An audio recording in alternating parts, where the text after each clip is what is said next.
Morning, Dr. Pierre.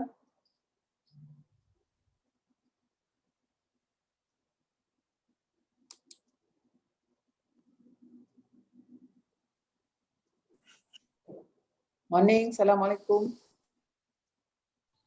Assalam, morning. Good morning. Selamat pagi. Ya, sama-sama. Selamat pagi. Apa khabar? Baik, baik. How are you, Prof? Fine. Okay. Okay. So very good morning. Okay. I think we can start Prof. for our today's session.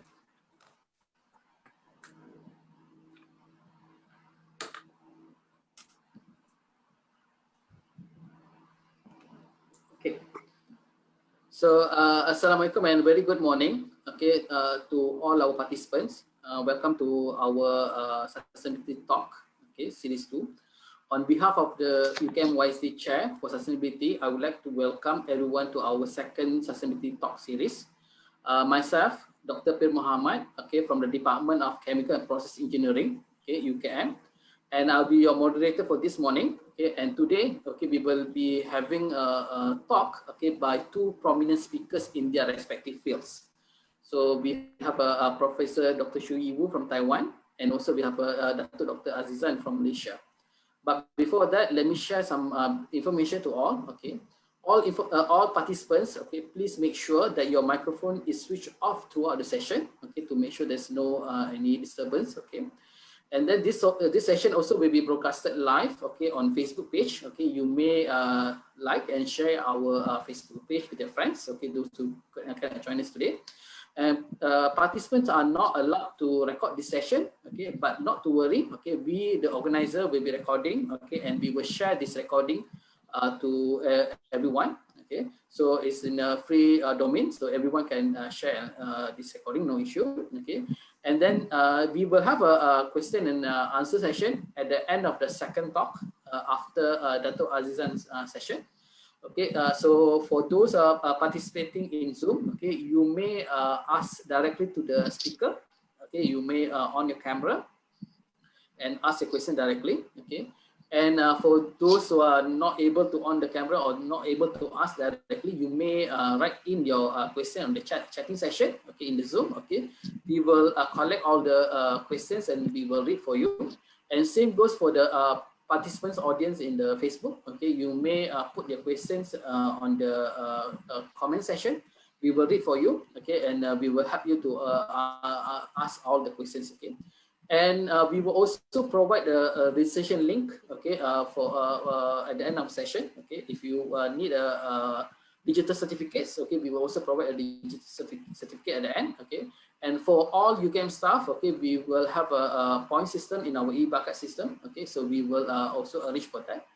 I hope everyone will enjoy today's session. Okay, and without further delay, I would like to invite Professor Insinyur Dr. Muhammad Sabri Takrif, co-chair holder of UKM-YSD Chair for Sustainability, for his welcoming remarks. Welcome, Prof. Terima kasih, Dr. Pierre. Bismillahirrahmanirrahim. Assalamualaikum warahmatullahi wabarakatuh. Greeting of peace and a very good morning to everybody. Professor Datuk Dr. Azizan Baharuddin, Director-General, Institute of Islamic Understanding Malaysia, IKIM. Professor Dr. Shu-Yii Wu, Distinguished Professor, Feng Chia University, Taiwan. Ladies and gentlemen, first of all, I would like to extend my gratitude to Allah Subhanahu Wa Taala for His blessing and for making it possible for us to gather today despite the present challenging times. Given the need for new norms, we are gathered again virtually for the Sustainability Talk series. Today's event is the second of the Sustainability Talk series, where the first one was successfully held on the 28th of June 2021, with more than 100 participants from various organizations locally and internationally. The Sustainability Talk is a series of public lectures organized by UKM Samdabi Foundation Chair for Sustainability as an effort to promote sustainability initiatives as well as to deliberate on current issues and on sustainability by renowned national and international speakers.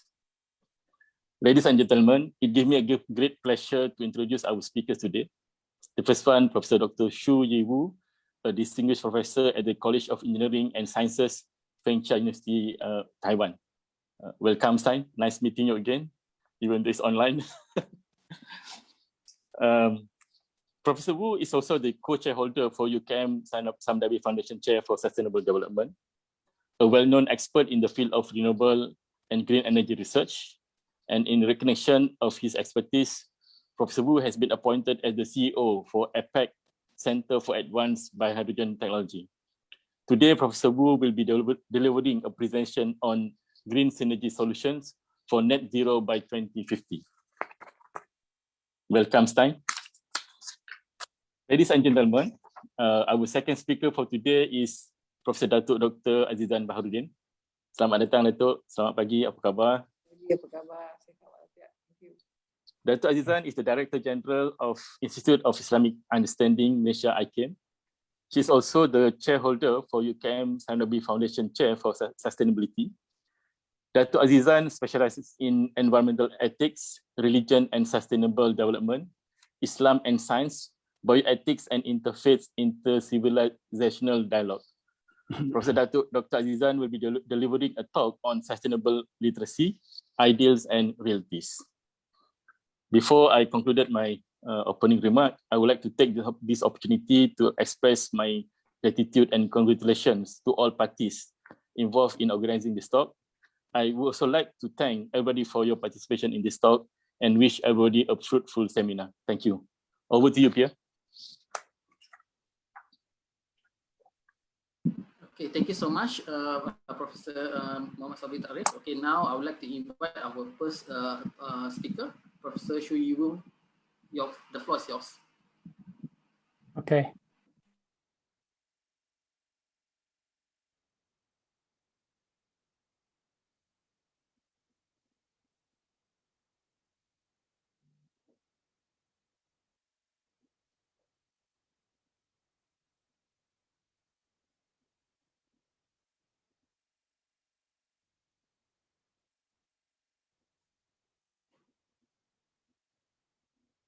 So it's okay. Yeah.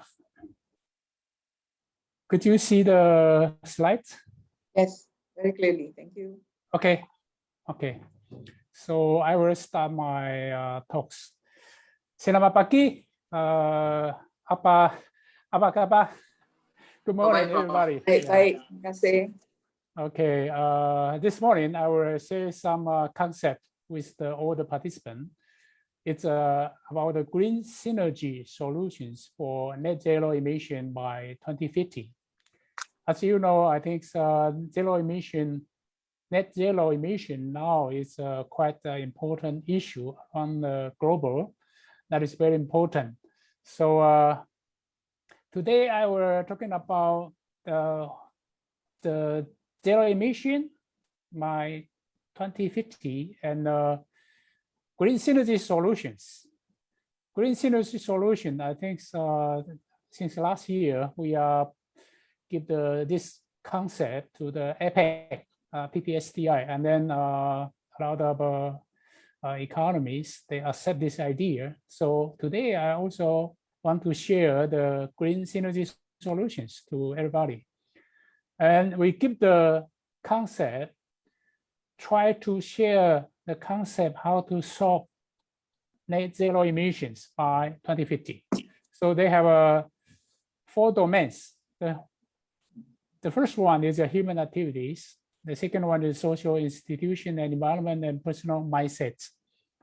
All those 4 domains actually are in one unit. It's very important. So as you know, the climate change, how do we know? I think from recent news, you will see a lot of flooding, drying, everything. And what it happened? That is because the carbon dioxide, you will see that it's almost double than say 1990 before. And recently, currently it's 400 something. So the rise in atmosphere carbon dioxide will cause climate change.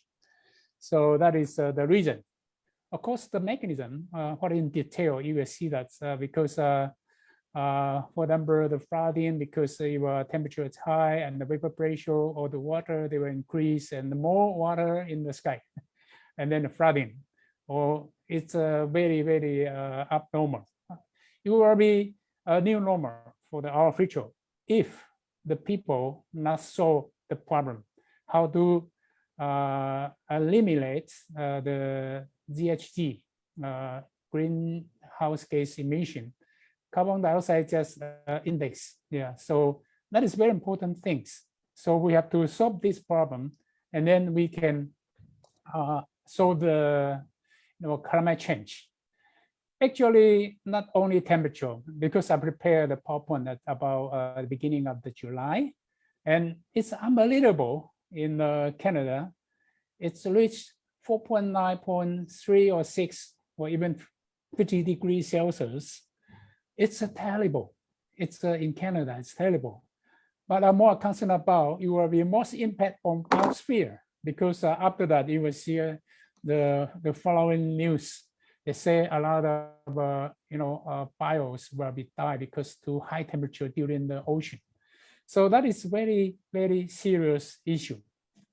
So how the solution? I think in my several talks during my talks in UKM-YSD, we are talking about the green synergy solutions. At the beginning, I introduced the symbiotism. Symbiotism is our philosophy, but for the concept, I think we give the new idea, green synergy solutions. What is this? It's a green symbiotic system for integrating all the green growth technologies that were complementary, cooperative, harmonic to factor X of productivity and resource saving. This is the definition of the green synergy solution. So you will see the graph.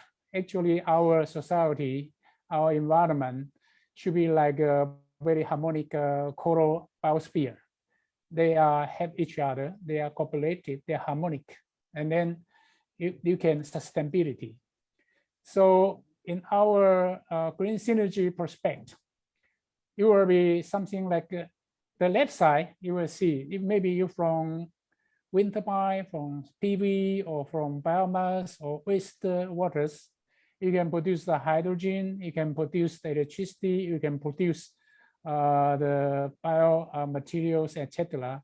And then for the energy part, you can supply the electricity for the community, something like this, community, for industry, for thermal power generation. Of course, traditional, they are fossil fuels. Our problem is how to reduce the fossil fuel use. So we have a step-by-step and to solve this problem. So this is the concept of the green synergy. So we give the solution. This is the main frame. Today I want to talk. Before, because all the social institutes like a country, everything, they are more focused on the GDP. GDP is even now still by a lot of countries defined as the developed or emerging, developing or undeveloped. So GDP, everybody to focus on GDP, and then your mass production for human activities, industry, transportation, living and building, etc. They are mass production, and then they got the pollution, and the pollution is a big problem for environment. So our environment including the air, water includes ocean, land and biosphere. So for the time being, I think the environment changed a lot. So this is climate change and disaster right now. So we give the solution is social institute should be give not the GDP only, should be a happiness index. I will explain later happiness index. So the social institute, the goal is a sustainable well-being system. They try to create this kind of system. So they need the government policy, they need the education, they need the markets, especially financial, the bank. I know some of the bank now already follow the UN 17 SDG score, and some of the trades you have a carbon pace. Of course, health and safety also very important for the social institute. For the timing, because it's a pandemic era timing, it's everybody is quarantined, it's a hard time. So health and safety also important for our social institute. So if you, the new index, not the GDP, is a happiness index. As you know, every year they have all happiness reports, and then they have some parameters, and then you know the happiness index. And then they will change the human activities, not the only GDP oriented. It will be several parameters oriented, including the environment, including everything. So human activity, I think, mainly it's industry and mass production, transportation, living, sport, tourism, building. And then we use the circular economy to run this all kind of mass production after the products. We have the recycling, etc. And then they were good to our environment, good to our environment. Of course, environment not only for food agriculture, also forest or other land use. And most important is ocean, because our global, our planet, 70% is ocean, is water, land just 30%. So that is very important. Of course, inside the land and the water, biosphere, it's very important. That means symbiotism, that is biosphere is important. If we change the direction and then to this, and then we can climate crisis avoidance. This is the main frame of my today's talks. So I will spend step by step later. So according to the IEA already have a roadmap, but they only energy related.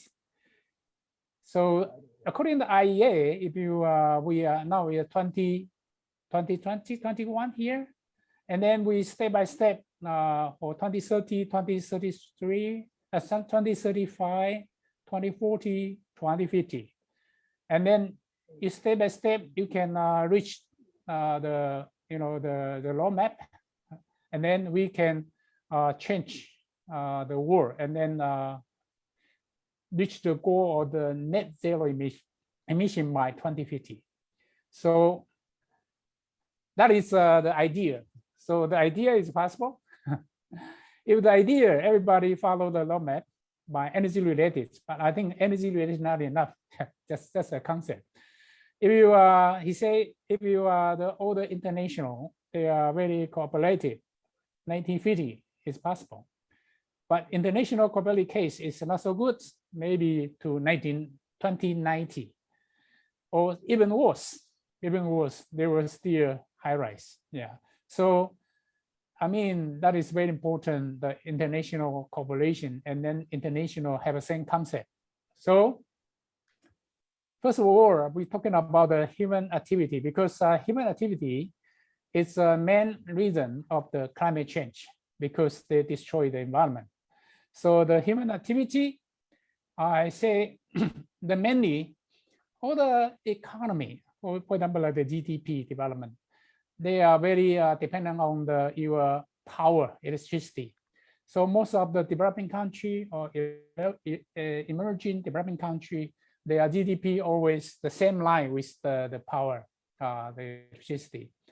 But how to denominate? You are not the same. Yeah.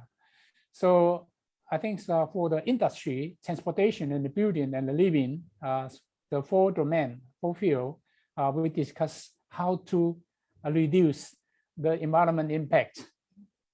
The first of all, we will see the total energy supply. If you want to change, now it's 2021. 21 is here because the pandemic.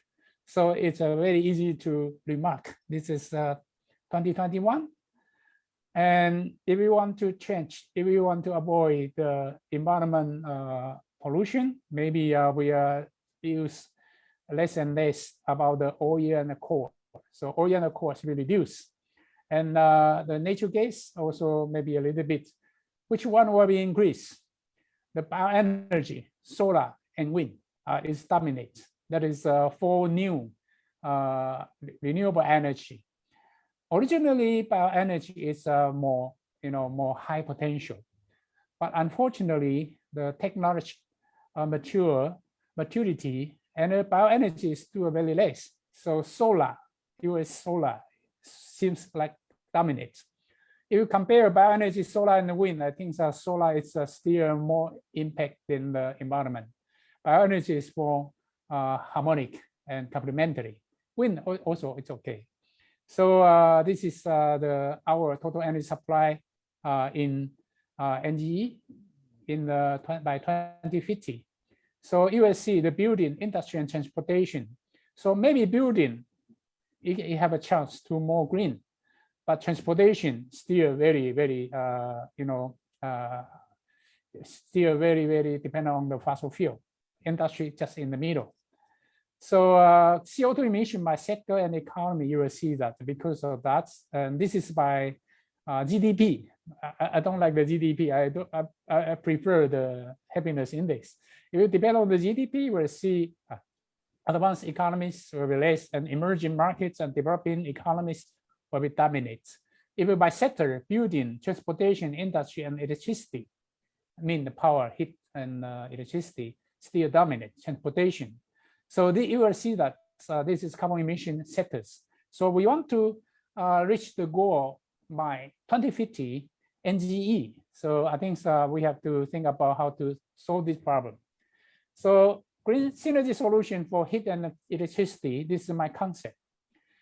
Because most of the time, people just talking about the wind and the PV. But PV, they still have an impact to the environment because after used, the PV panel still have some problem. You have to recycle it, etc. Now, a little bit progress, but use the heat maybe more challenge, but I think so more clean. But synergy problem is solution is how to combine all those energy resources together, all together, the wind, solar heat, and biomass together. So I think synergy solution is total, it's good. Although by IEA, they still think solar and wind is dominant for our future.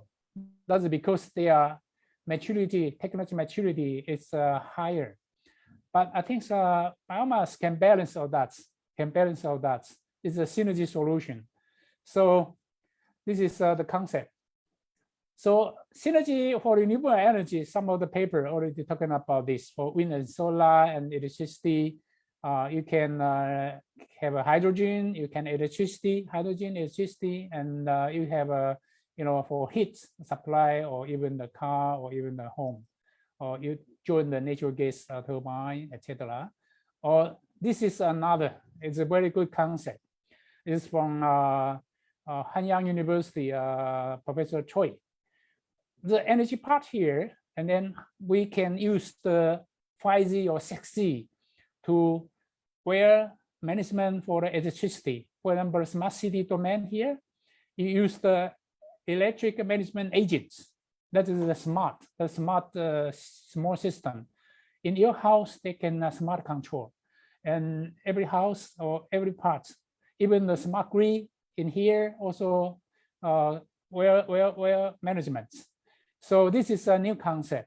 We use the AI to control our resource from the beginning and then to the end user. This is a good concept. Okay. So the technology maturity, you will see the solar and wind still dominate for our future because they are easy. And then for the for the market, it's easy to develop. So now you will see solar PV still dominate and the wind. But actually the biomass, it's a more higher potential. Unfortunately, if one develop biomass, they cannot reach very large scale, just on-site and small scale. So the company not very quickly to join these markets because not a good money, good benefits for that. But PV and wind easier. So that is why. But I think the total solution should be more focused on the biomass energy and hydrogen-based fuel also. So bioenergy resource will be changed from 2020 here and then to 2050. So forest planting, short rotation wood crops, forest woods, and organic waste, or traditional use of biomass here later, and then conventional bioenergy crops. So they will change. They will change the style. So the global final industry energy demand, you will see from 2020 to 2050, the total industry, you will see that. So you will see, I mean, the electricity still dominates, and some of the heavy industry, you will see that still very, very dependent on the fossil fuel. And how to solve this problem? I think use the hydrogen that is possible. Now some of the country now already developed, for example, use the ammonia, hydrogen energy instead of the the coal, something like that. Okay, so the electricity demand and supply, you will see merchant hydrogen, heavy industry, light industry. Industry is dominates, and the housing, you see cooking and heating in the building is smaller, and light duty on the vehicle some. Okay, so this is the feature from timing to feature by the IEA forecast. So CO2 emission by existing, I think it's a heavy industry assess in the NGE. You will see how to that. The heavy industry in this part, we try to decrease and decrease. So the synergy idea is the same like this, Prof. This is the graph. It should be, for example, like the CO2 pipeline. Some of the units, they produce the CO2. Some of the units, like the iron steel, they need the CO2, they need the carbon. So you have to combine them together. And then the waste at the unit one, probably the feedstock or the resource of the second one. And then you combine together. So this is the idea, how to, so in the future, I think all the industry area should be considered about how to, synergy together, and then build up together, and then no waste release. So transportation, I think transportation, according to the IEA, I think that 2026, it's a disrupt point. They were from traditional ICE engine to the electric car, but I think it will be earlier. But after 2030, I think hydrogen will be dominant for the transportation energy, hydrogen and electricity. But hydrogen will be increased more and more, especially I think 2050. Most of the cars should be used hydrogen, because you use the electricity still depend on the the electricity parts. Maybe still can use from the wind or solar or some of the traditional coal or the gas power plant. So because the renewable energy, so for example like the solar or wind, and then you need the energy storage, and the battery for transportation, you can see that it's 2030, the battery should be 200 watt-hour per kilo. It's a criteria. Especially you want to have a long-haul trucks, and for aircraft, you need 650 watt-hour per kilo. This is you want to develop the battery, you need that the capacity. So about the renewable energy, they have a bioenergy, also energy efficiency. It's also important. Hydrogen, also, I think the hydrogen recently, I think in the USA they are more focused on the hydrogen economy. So it will be the future. I think so it's good. And the electricity generation from wind on solar, etc. It's a renewable energy sector. Of course, have some others like geothermal and etc. So in here, global biofuel production by type and technology, you will see from biogas, biomethane, conventional ethanol, and advanced ethanol, and conventional biodiesel, etc. So they will change from 2020 to 2050. So global hydrogen and hydrogen-based fuel use in the 2050, you will see they will increase more and more. So you will see that is the trend. I think so renewable energy is important. if you don't do that, and then you cannot avoid the climate crisis. So we have to do, everybody have to follow that. And the building, the housing. Now some of the concepts say zero carbon ready house. Before people were talking about the zero energy, but zero energy too strictly, but zero carbon ready house is easier. So they will replace the latest clean technology. So this is a concept, how to build up the zero carbon ready house. It's very important to reduce the carbon dioxide emission from about the housing.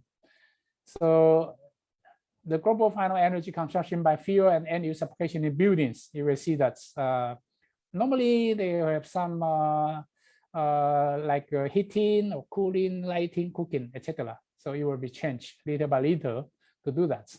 So CO2 emission, you can mitigation. For example, this is 2020. Everybody follow the roadmap by the IEA, the roadmap, the concept, and then near 2050, I think they will change a lot. Yeah. So in electricity demand, also in building, also, yeah, you can change from 2020 and then to 2050. So, and about the living, I think living also important, like your clothes, your shoes, and houseware, etc.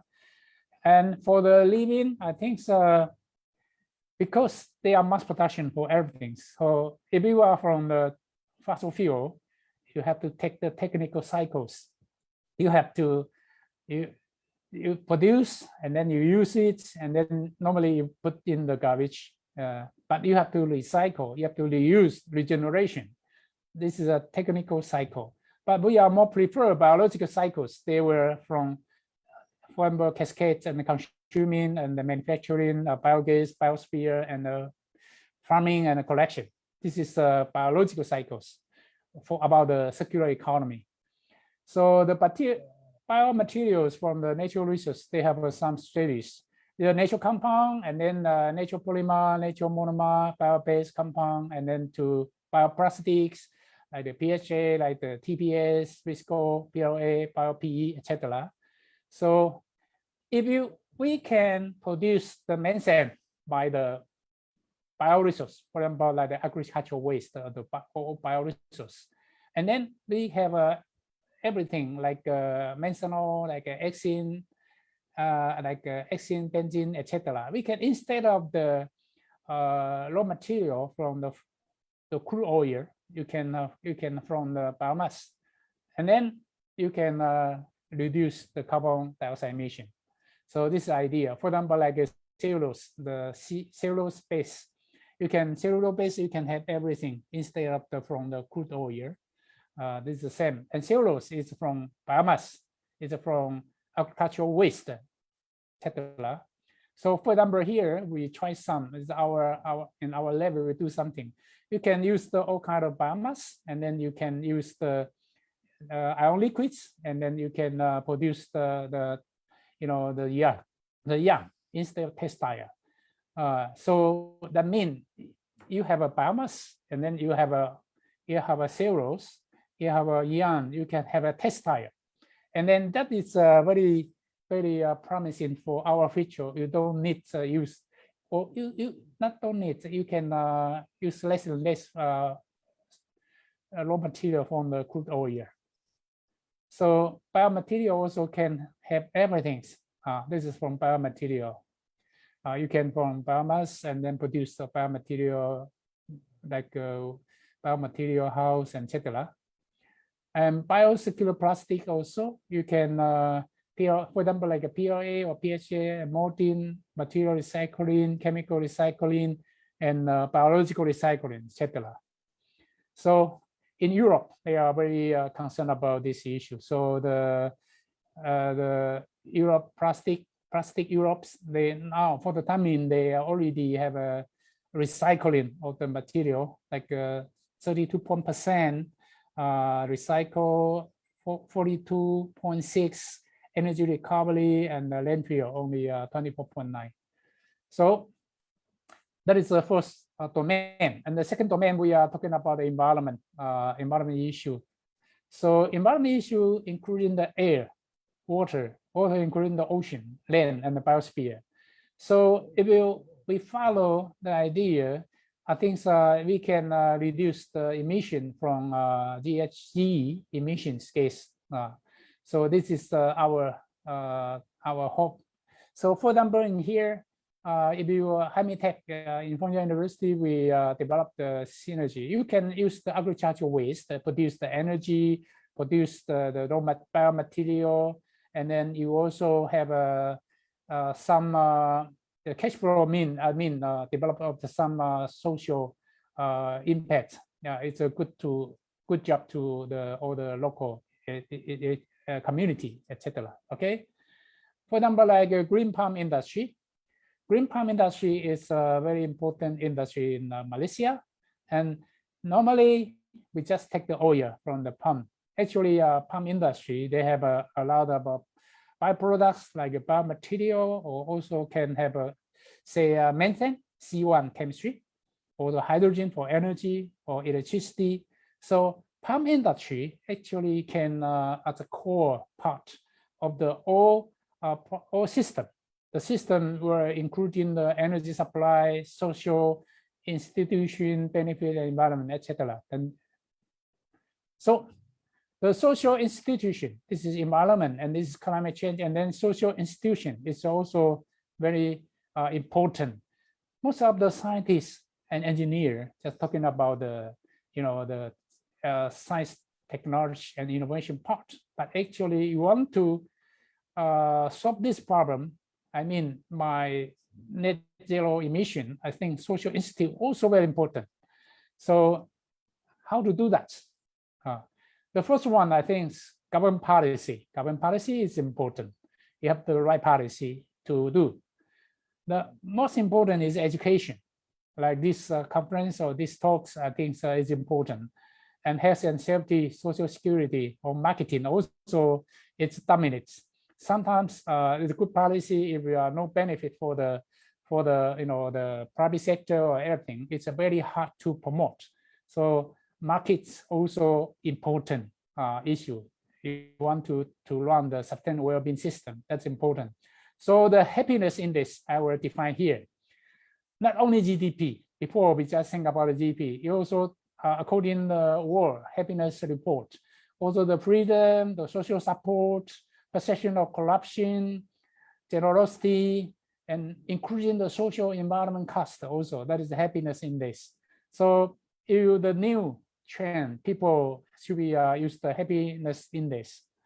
So the UN already think about how to solve this problem. They have 17 goals here. It is a kind of a social institution like the goal. You want to reach the goal, everybody follow this, and then also can can avoid the climate crisis. So you will see the population at 2050. So you will see it's China, India, and Africa. So Africa population will be increased. So I think in this part, I think we pay more attention to the Africa sector, how to increase their education and then social institution for that. And then otherwise, we are only some of the society. Okay, this should be the whole global whole planet. So of course, the social part, it needs the economy or country to get the net zero pledges. So this is from IEA. They say already have 75% the reach the 75%, but it's not enough to be for the whole planet. Yeah.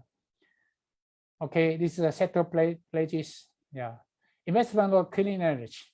So in this part, I think if you see only not the investment only, actually you also have a benefits. We see the investment part from 2021 here, and then 2030 will be increased, and then 2050 maybe a little bit less. Yeah. So if you focus on this issue, I think the jobs for NGE you will see 2019, and there will be growth here, but it lost something. But in 2030, they already increased the job opportunity. Okay, so this is the social institution part. The last one is a personal mindset.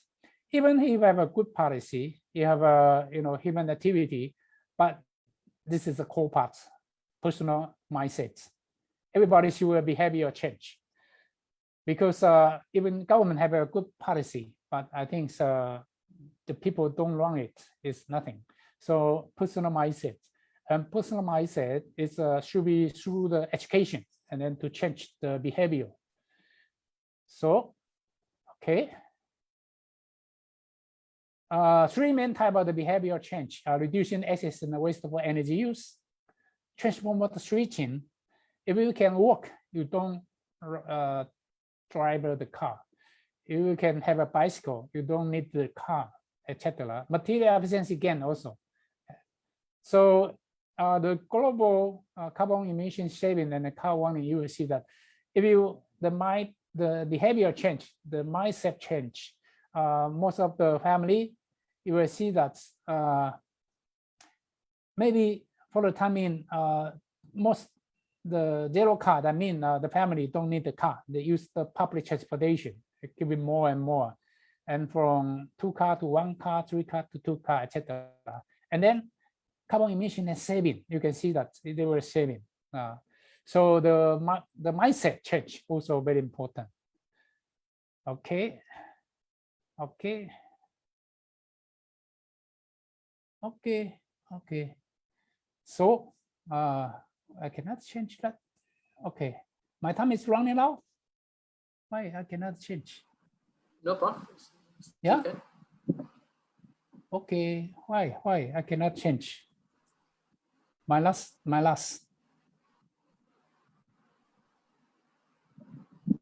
Okay. My time is running out, or No. It should be no problem. but my slide cannot move. The last slide. This slide number 57 now. Yeah. But my slide cannot move. Why? You have exceeded the energy. Probably. Wait a minute. I show almost the last slides. Yeah. So wait a minute. I show the last slide. Okay.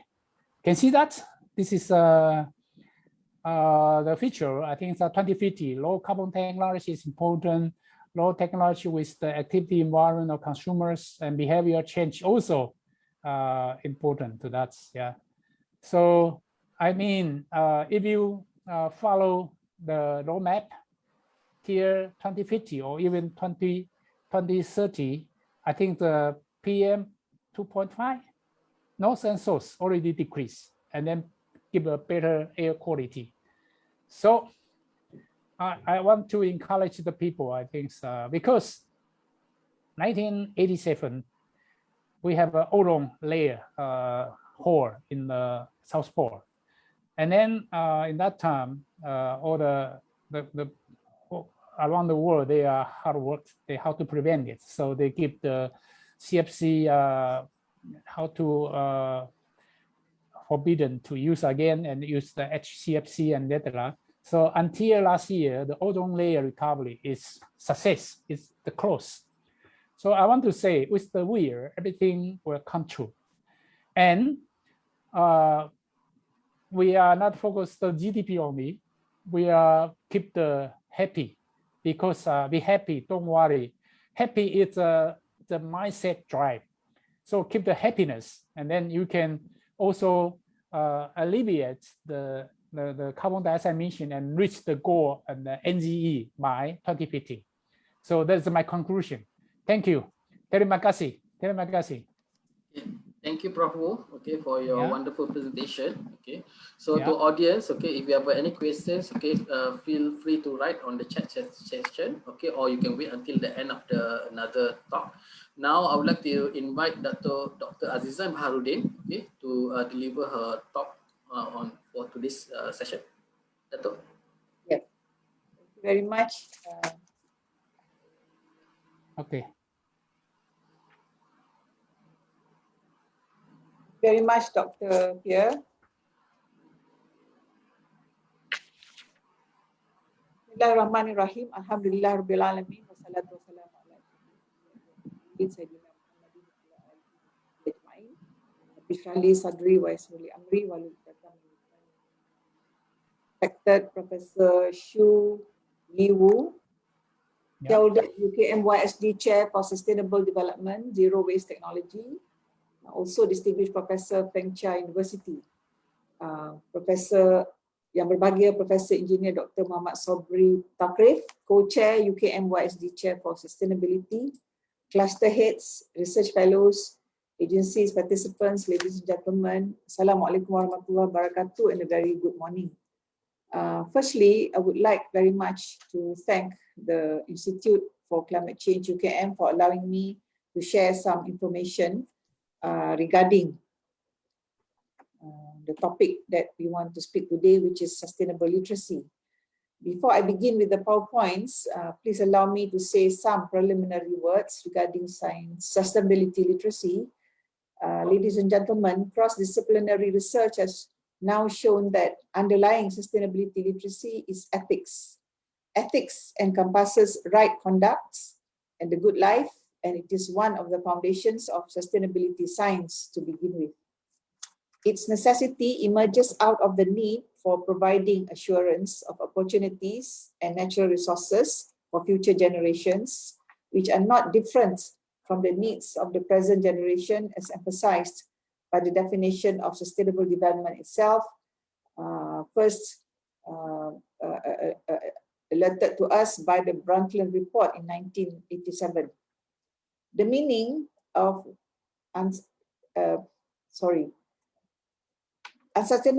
there are many unsustainable pathways that humanity has been following thus far, and these have been explicitly articulated time and again, and we are also keenly aware of the pitfalls associated with such pathways. We do know that the problems associated with unsustainable development do have clear solutions and strategies, yet it seems there is so much more that needs to be done as compared to what has already been accomplished. The data seems to show that there is a wide, if not widening gap between scientific solutions and real societal progress.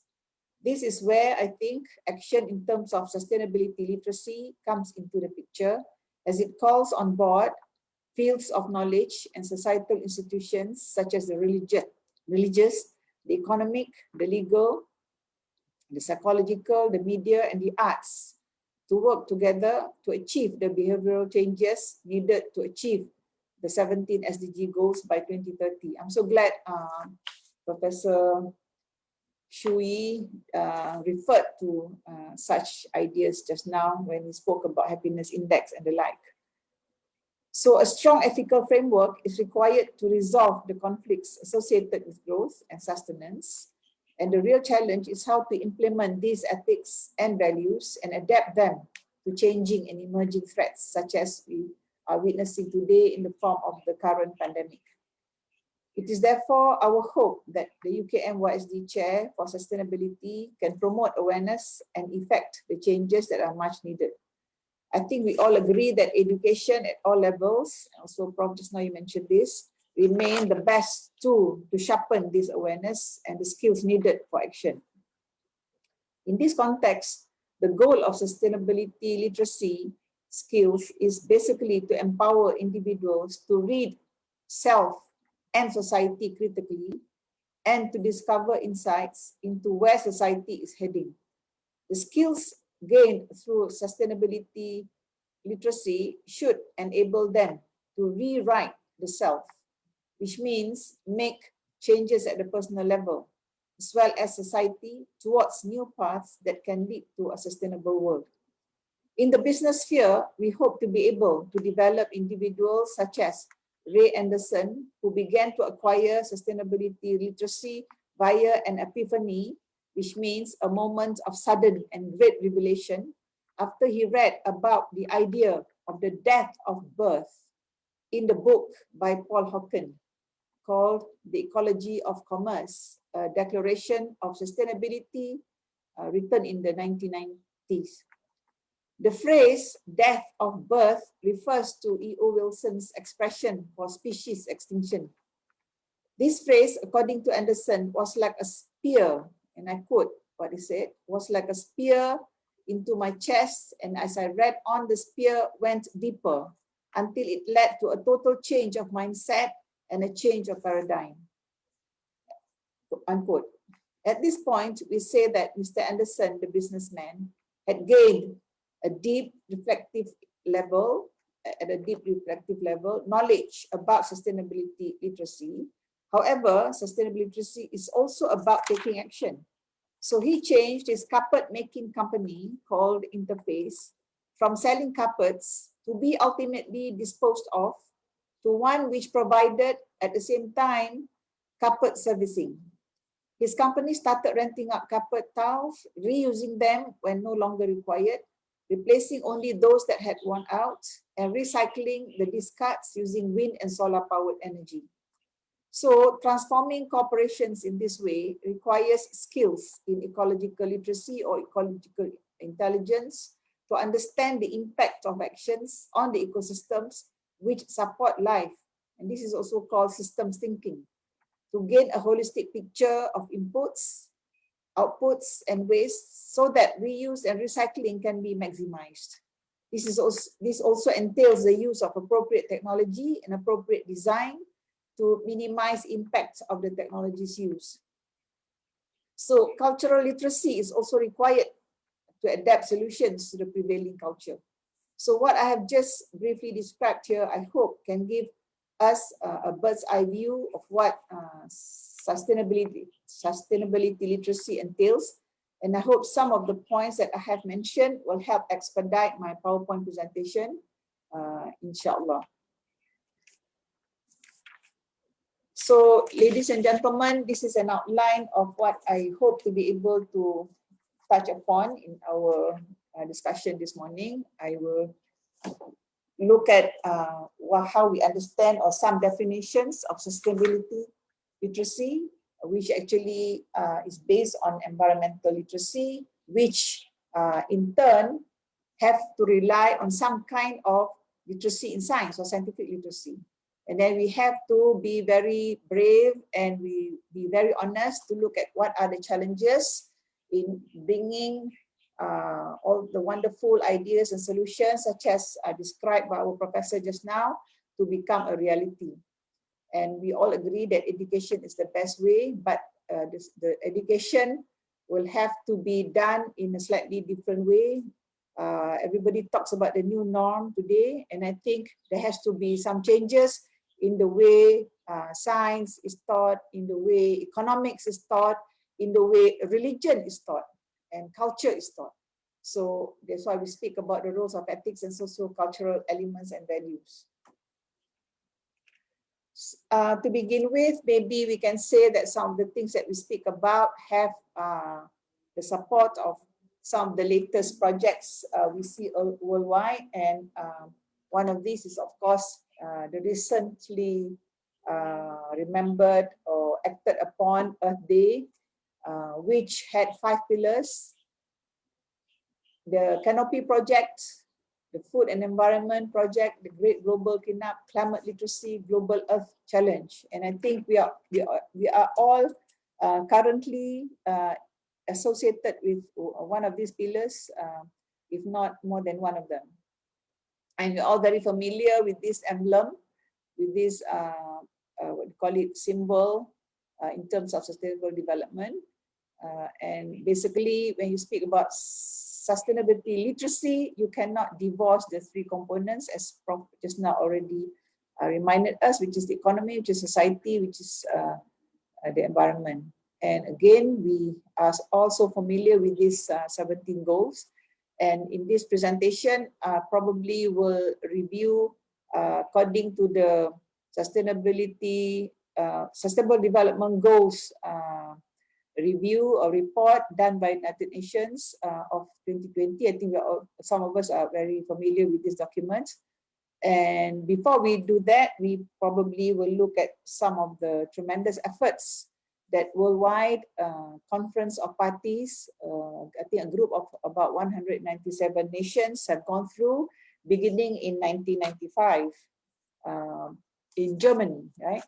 And then it went on every year in many, many parts of the world, in many, many countries, until COP number 25 took place in 2019 in Madrid and Spain. And we all know all the promises, all the declarations that humankind brought together on the table. And the problem now is, how do we activate? And we think that this is where sustainability literacy can if really properly understood, acted upon, can help. So going back to the progress for making the SDGs work, and this is the report for 2020. We just randomly look at goal number one, which is poverty. And I think we all understand that just by looking at this picture given to us by United Nations itself, that at the end of the day, natural disasters are actually exacerbating poverty, and that we are suffering about 23.6 billion direct economic losses. 4 billion people did not benefit from any help. Young workers are twice as likely to be living in extreme poverty. And so all of us can read this, and this is probably because of the pandemic also. Yeah. Then we look at water. Billions still lack water and sanitation services. 4.2 billion lack safely managed sanitation, and that's a huge number. That's half of humanity. 3 billion people worldwide lack basic hand washing facilities at home. You speak about the SOP for the pandemic, and yet 3 billion people don't even have proper sanitizing facilities. And then there's healthcare facilities not being available to a lot of people. And you can read the figures in millions and billions there. So some countries experience a funding gap of 61% for achieving water and sanitation targets. So not a very good outlook at all. And then we go to goal number 9, building resilient infrastructure, promoting inclusive sustainable industrialization, foster innovation. Again, at the bottom, we see that things are not doing well. Fewer than 1 in 5 people, fewer than 20%, use the internet in less developed countries. So all this later we will talk about in the context of the gap between the have and the have-nots, the rich and the poor, which have to be addressed. And it takes ethics and values and personal commitment, as Prof has already mentioned just now, to make the changes happen. Goal number 17, strengthening the means of implementation and revitalizing the global partnership for sustainable development. Again, we are not achieving the target, and we only have half the level of what needs to be achieved having been achieved. And goal number 13, actually goal number 13 should have come first, sorry. Urgent action to combat climate change and its impacts. So we can see that global community is shying away from commitments required to reverse the climate crisis. So what do we do about this? This is the great ethical dilemma of mankind today. And only 85 countries have national disaster risk reduction strategies. 85 out of 195 members of the COP. COVID-19 may result in a 6% drop in greenhouse gas emissions. Maybe that's a good news. But in terms of climate change, it's still continuing to exacerbate the frequency and severity of natural disasters, as we are all witnessing through the media this week or so. Yeah? And in the context of Malaysia, consultation on Malaysia's second voluntary national review report 2021 Sustainable Development Goals implementation progress was just carried out on the 22nd and 23rd July, just a few days ago. And likewise, in Malaysia, some progress have been made, but there's still many more efforts that needs to be doubled up. So when it comes to defining what is sustainable literacy, possibly it's not a big surprise to anyone. Sustainable literacy is demonstrating the capacity to demonstrate one's awareness of issues that destabilize local and global relationships between economy, environment, and society, and having the information and knowledge necessary to make positive contributions within a transdisciplinary, collaborative, community-based forum of research focused on developing innovative solutions that work toward equity, responsibility, accountability, and resolution. Actually, these are very, very huge concepts that I think needs to be demystified, deconstructed, and made explicit and clear to students and everyone who are interested in the field. And of course, sustainability literacy will rely on some kind of environmental literacy, which is an individual's understanding, skills, and motivation to make responsible decisions that considers his or her relationship to natural systems, to communities, and to future generations. And even more fundamental to environmental literacy, we should be talking about scientific literacy. How much basic science do people understand? And we have no more time to ask people to go and do a Bachelor of Science degree in order to understand science. I think science, especially citizen science, can be promoted via the new technologies available. It's just that we need to put together our efforts in a more systematic way. So research also shows that a new approach is needed in science education. It involves a view of education in science, which promotes awareness of multiple points of view, ability to establish relationships between processes, scale, context, which may be non-linear, practice with creative and non-conflicting forms of interrelationships with others. And I think we all can go through this list. But it's also very interesting, bullet point 3 from the bottom. We need to explain to students concepts of uncertainty and not knowing. I think in science, we are all trained to be able to think in terms of certainties. We know the patterns of how things work, and then we say that we are in charge, we are in control, we can be certain about things, we can predict. Yeah? But lo and behold, especially this pandemic has shown us that many things, after we've created, after disturbances have been created in nature, yeah. For example, the emergence of the virus COVID-19 itself was due to human beings' explorations into the unknown in nature, for example.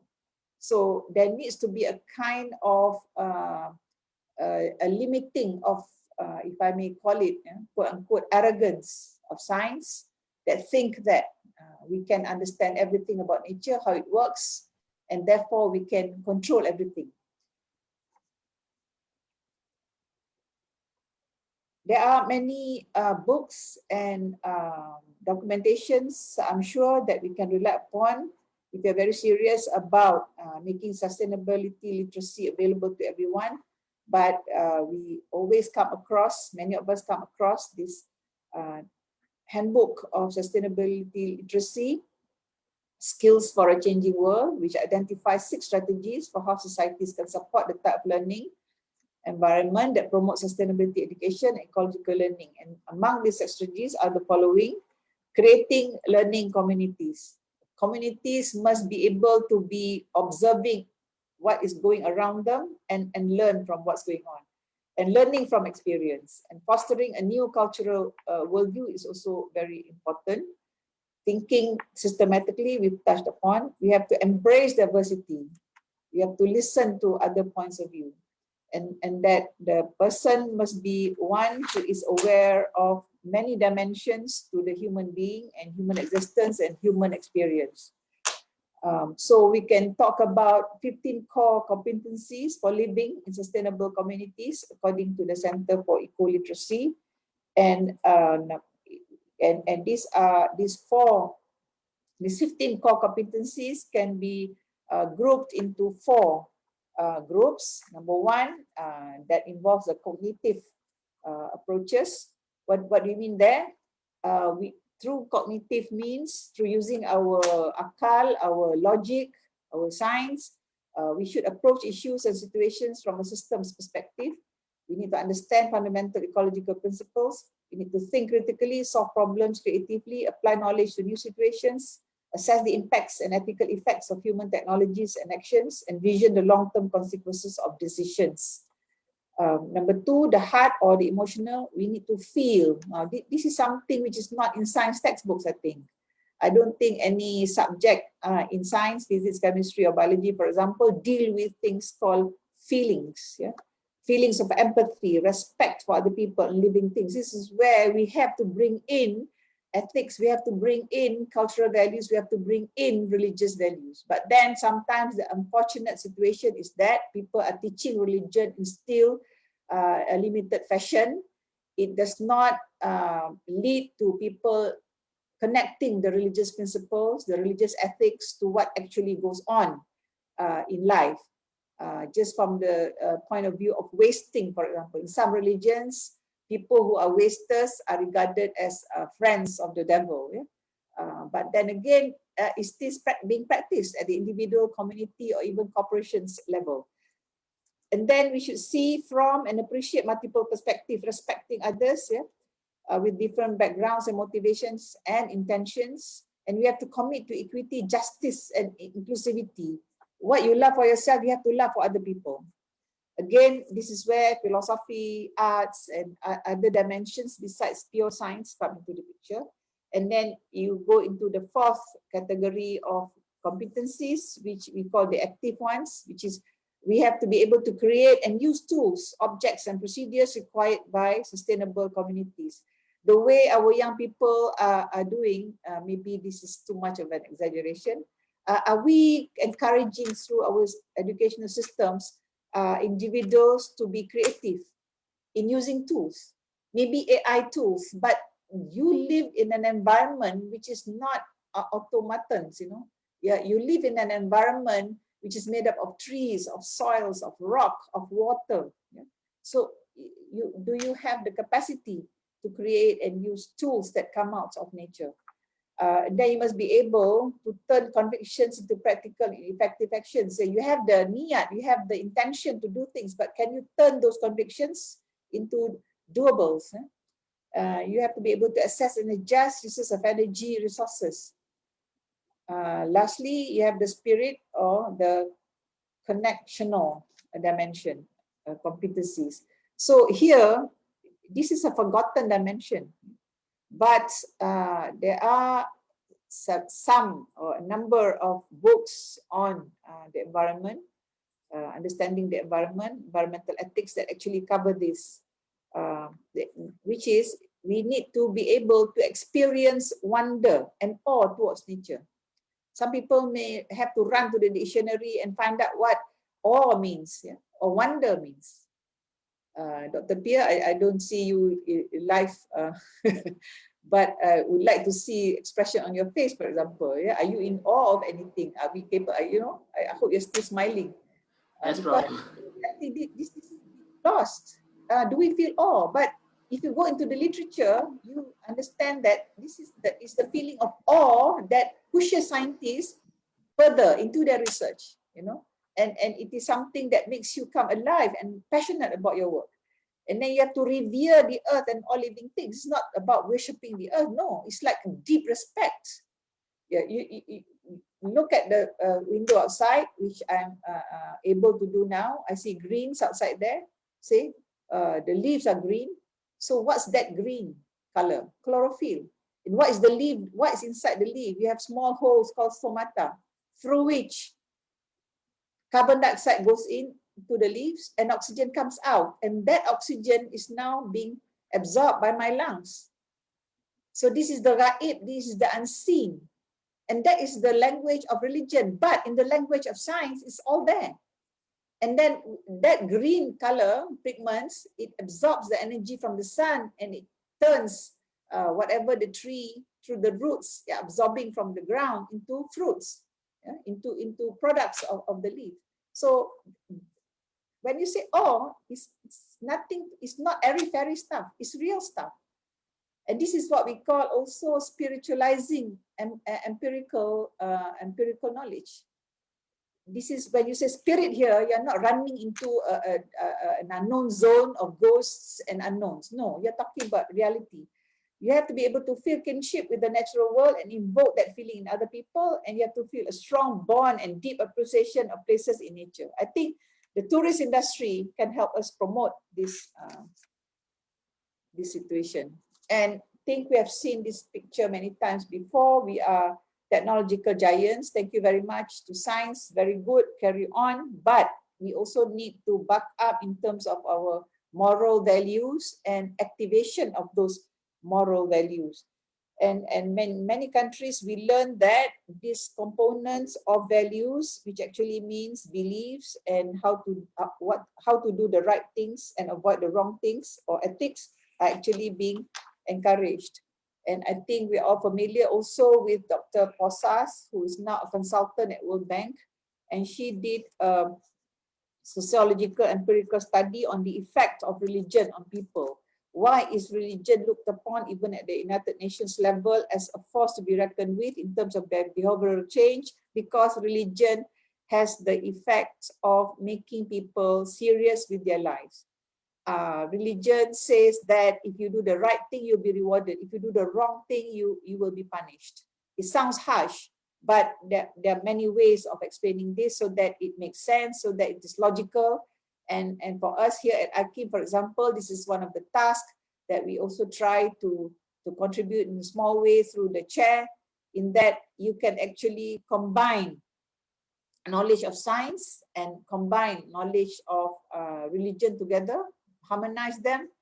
When you say knowledge of religion, in this context, it means the ethical values that we need. And this should be important because 80% of the world claims that they are religious. So this points to us one thing: how come despite so many people being religious, they're not doing the right thing? Because they don't have the literacy in science, the literacy in sustainability, the literacy even, I'm sorry to say, and I say this with the greatest respect to everyone and with great humility, literacy in their own religious values. Many people are born this and that, but do they actually understand what their religion stands for and what their religion is asking them to do in terms of their lives, and what they should follow and what they should avoid? So in terms of uniting people to work towards sustainability together, just now we spoke about appreciating differences and all of that. And religions have this ethics of reciprocity, we call it. In Islam, for example, we have this ideal where we say that the Prophet said, none of you are true believers until he wishes for his brother what he wishes for himself.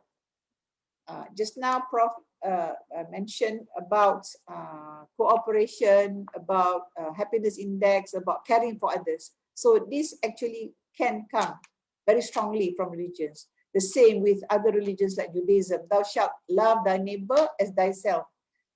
Taoism, regard your neighbor's gain as your own gain. Zoroastrianism, and so on and so on. Buddhism, a state that is not pleasing or delightful to me, how can I inflict that upon another? So we can argue to say this is not scientific, but then again, we already said that when you speak about sustainability, it is not just the realm of science. It is also the realm of many other experiences of human beings. So this we hope to share in this slide, where currently in Malaysia, for example, disciplines in schools and universities are divided like this: social sciences, humanities, built environment. Right? And where does ethics come into the picture, and philosophy maybe somewhere in the humanities. But it has to reach out. It has to be taken on board in the other subjects, and vice versa. Religious studies, philosophical studies must also make themselves relevant in the context of real problems faced by humanity. So the complexity of problems we face today need this is what we mean, yeah. And we cannot work in silence, and we all know this. But the idea now is how to translate this. So we hope very much through the chair, Prof. Sobri, to be able to come up with something. Maybe for a start, we can have more discussions, more discourses such as we're having this morning. So philosophy is always not appreciated. Yeah? It actually comes from philo, love, sophia, wisdom. Actually, it is the mother of science, pure science itself, but lots of scientists don't know that. Yeah? But it somewhere along the line, when it began to miss the question of what is the truth, the question of epistemology, yeah, when philosophy stopped wanting to know what is the truth in relationship to the reality out there, okay, and that it became something that was, maybe not so meaningful for a lot of people. So they say that philosophy is just a lot of talk, and it doesn't mean anything. But when we go back to the definition of sustainability literacy just now, and to the introduction statements that I made earlier on, how did Mr. Anderson make a change in himself? How? Because he felt things and he thought at the same time what was wrong, yeah. But it nevertheless began with the knowledge that if we go on the way we are going on, we're going to destroy many species. Hence the phrase called the death of birth. That is a description of species extinction. So he realized as a businessman doing his business according to the usual manner, he is contributing to that. So that changes his thinking, his way of life, and his actions. And this is what we can achieve through philosophy. And I think we've shared this before, that it needs to be a change of mindset. Mr. Anderson had a change of mindset. How did he do that? Because he believed at the end of the day that he had to learn, unlearn, and relearn things. Yeah? So then he had a review of his worldview, yeah, of the meaning to his life and how he should approach his work. And also Alfred North Whitehead, a very renowned mathematician. I would put mathematician first before philosopher to his name, because what do I want to achieve by saying that? He's a very sharp thinker, and I do not think that philosophers are people who just talk a lot of ideals but don't understand reality. So he said that the truth of the unity of man and nature is very important, and he said this: the truth of unity of man and nature can be stated by religious people, also by philosophers, but in the context of science and religion, for example, Northhead said that Alfred North Whitehead said that the future of humanity depends on the harmonious relationship between the two greatest cultural forces of mankind, which is religion and science. This is what I hope we have tried to describe. And actually, don't be scared of the word Tang Shung or worldview. What does it mean? It just means the framework by which you are thinking, the framework that is the basis. I know many scientists, many people who do science, they don't want to delve into this, but this is critical, especially when we claim that we are religious people. We have to understand that there is a worldview that can help us to promote sustainability, and that is a worldview that takes us away from that. And the life-centered one is the one that is required, because we believe that resources are finite and limits do exist. This is a scientific statement, yeah. And what we are up against is the still predominant man-centered worldview, which is man is the measure of everything. Okay, at the moment we have the virus COVID-19 and all the variants. Okay, yeah, we say that we can overcome this. Yes, we can overcome. But then again, as we said earlier, there are unknowns. And sometimes we need to understand that some of these new things that come that poses problems for us is due to us not adhering to certain ways of dealing with nature, which is, one of them is that we should not regard resources as infinite, okay? And that other species are of utilitarian value only.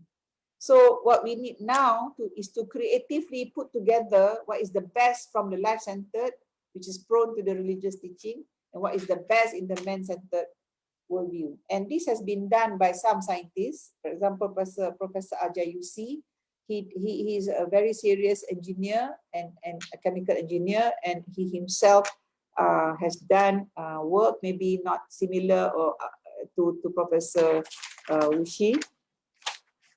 Professor Shu-Yii, sorry, but in his own sphere of work and knowledge, he has tried to make a kind of harmony of science and religion, as said by Alfred North Whitehead just now. So he says we need to be aware that pollution and corruption are due to the breaking of the unity between man, nature, and the creator. So some people, maybe for them, the creator does not exist. We don't want to talk about the creator. It's okay. Nobody can say that, you know, every single human being on the face of the earth believe in a creator. But these people need to believe in science, do they not? When scientists say that the amount of whatever in the air, oxygen is not enough, too much carbon, isn't that real? That is real. Okay? And the mechanism is important. There is rules and regulations based on environmentics and ecological knowledge. You see, both ethics and science have to be there. Otherwise, we are going to be we are going to be guilty of geocide. You know, we're going to be killing nature, and this is the fear that we are all facing at the moment. And then we need to build transformational leadership, and this leadership, as I said earlier, coming from the group that is looking at religion as a resource, for example, this leadership also has to be started within that community itself, and later we will show some examples of this. So he also drew his own what do you call it, way of a model, where he put together the ideas of green development, education, and very interestingly, he put in the factor of Islamic finance. In the economic sphere, Islamic finance is gaining momentum in terms of its relevance. So maybe this is the time people who are interested in this can look at how green finance can help or can be complementary to the idea of circular economy, for example, for the future. And this is, we've covered this before. Religious groups have come up with their own climate change, what do you call it, protocols or models. And for the Muslims, they had the Islamic Declaration of Climate Change, which they did in 2015. And the next step for this climate change declaration is what they document they call Covenant for the Earth, which before this we had Dr. Iyad Abu Mogli, Director of Faith for Earth Strategic Engagement, UN Environment Program in Kenya. And he was with us in our last sustainability talk series. The Roman Catholics had their Laudato Si, yeah, and Pope Francis emphasized the idea of the role of religions in addressing climate change just before the Islamic Declaration for Climate Change. And then again, we must understand now that the religions are coming together. For example, there's the Alliance of Religions for Conservation and Environment.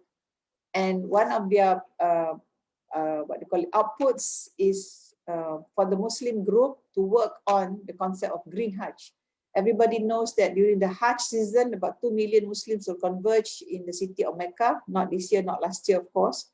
and people can understand the tremendous impact that has on the environment in terms of just very simply plastic pollution and things like that. And this Green Hajj project is a guide for Hajj, and it has been taken up seriously by many Muslims from many countries. And it also is related to, in Indonesia, for example, related to the concept of green pesantrens.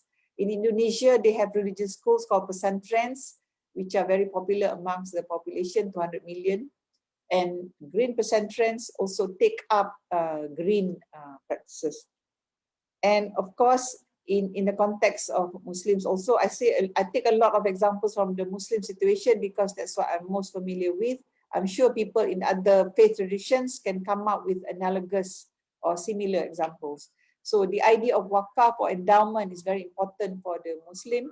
If you plant a tree, and as long as the tree gives benefit to animals, to human beings, yeah, you will get the reward here and in the hereafter. And this is promised to us by our Creator. And of course, at the local level, very importantly, we have important institutions, and we can speak of many, but today I would like to highlight the critical role played by UKM itself with the Yayasan Samdabi in having the chair that we are utilizing today.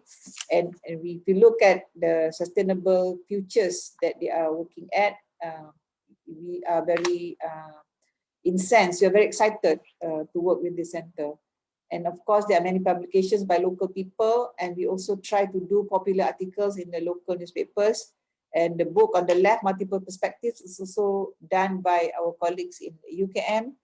Professor Mazlin also has a chapter in that. And this book is very interesting because it also speaks about the economic dimension, which I think needs to be spoken about more. Because as we will look at later, there is an issue, there is still a resistance among the people who are controlling the economy to come on board.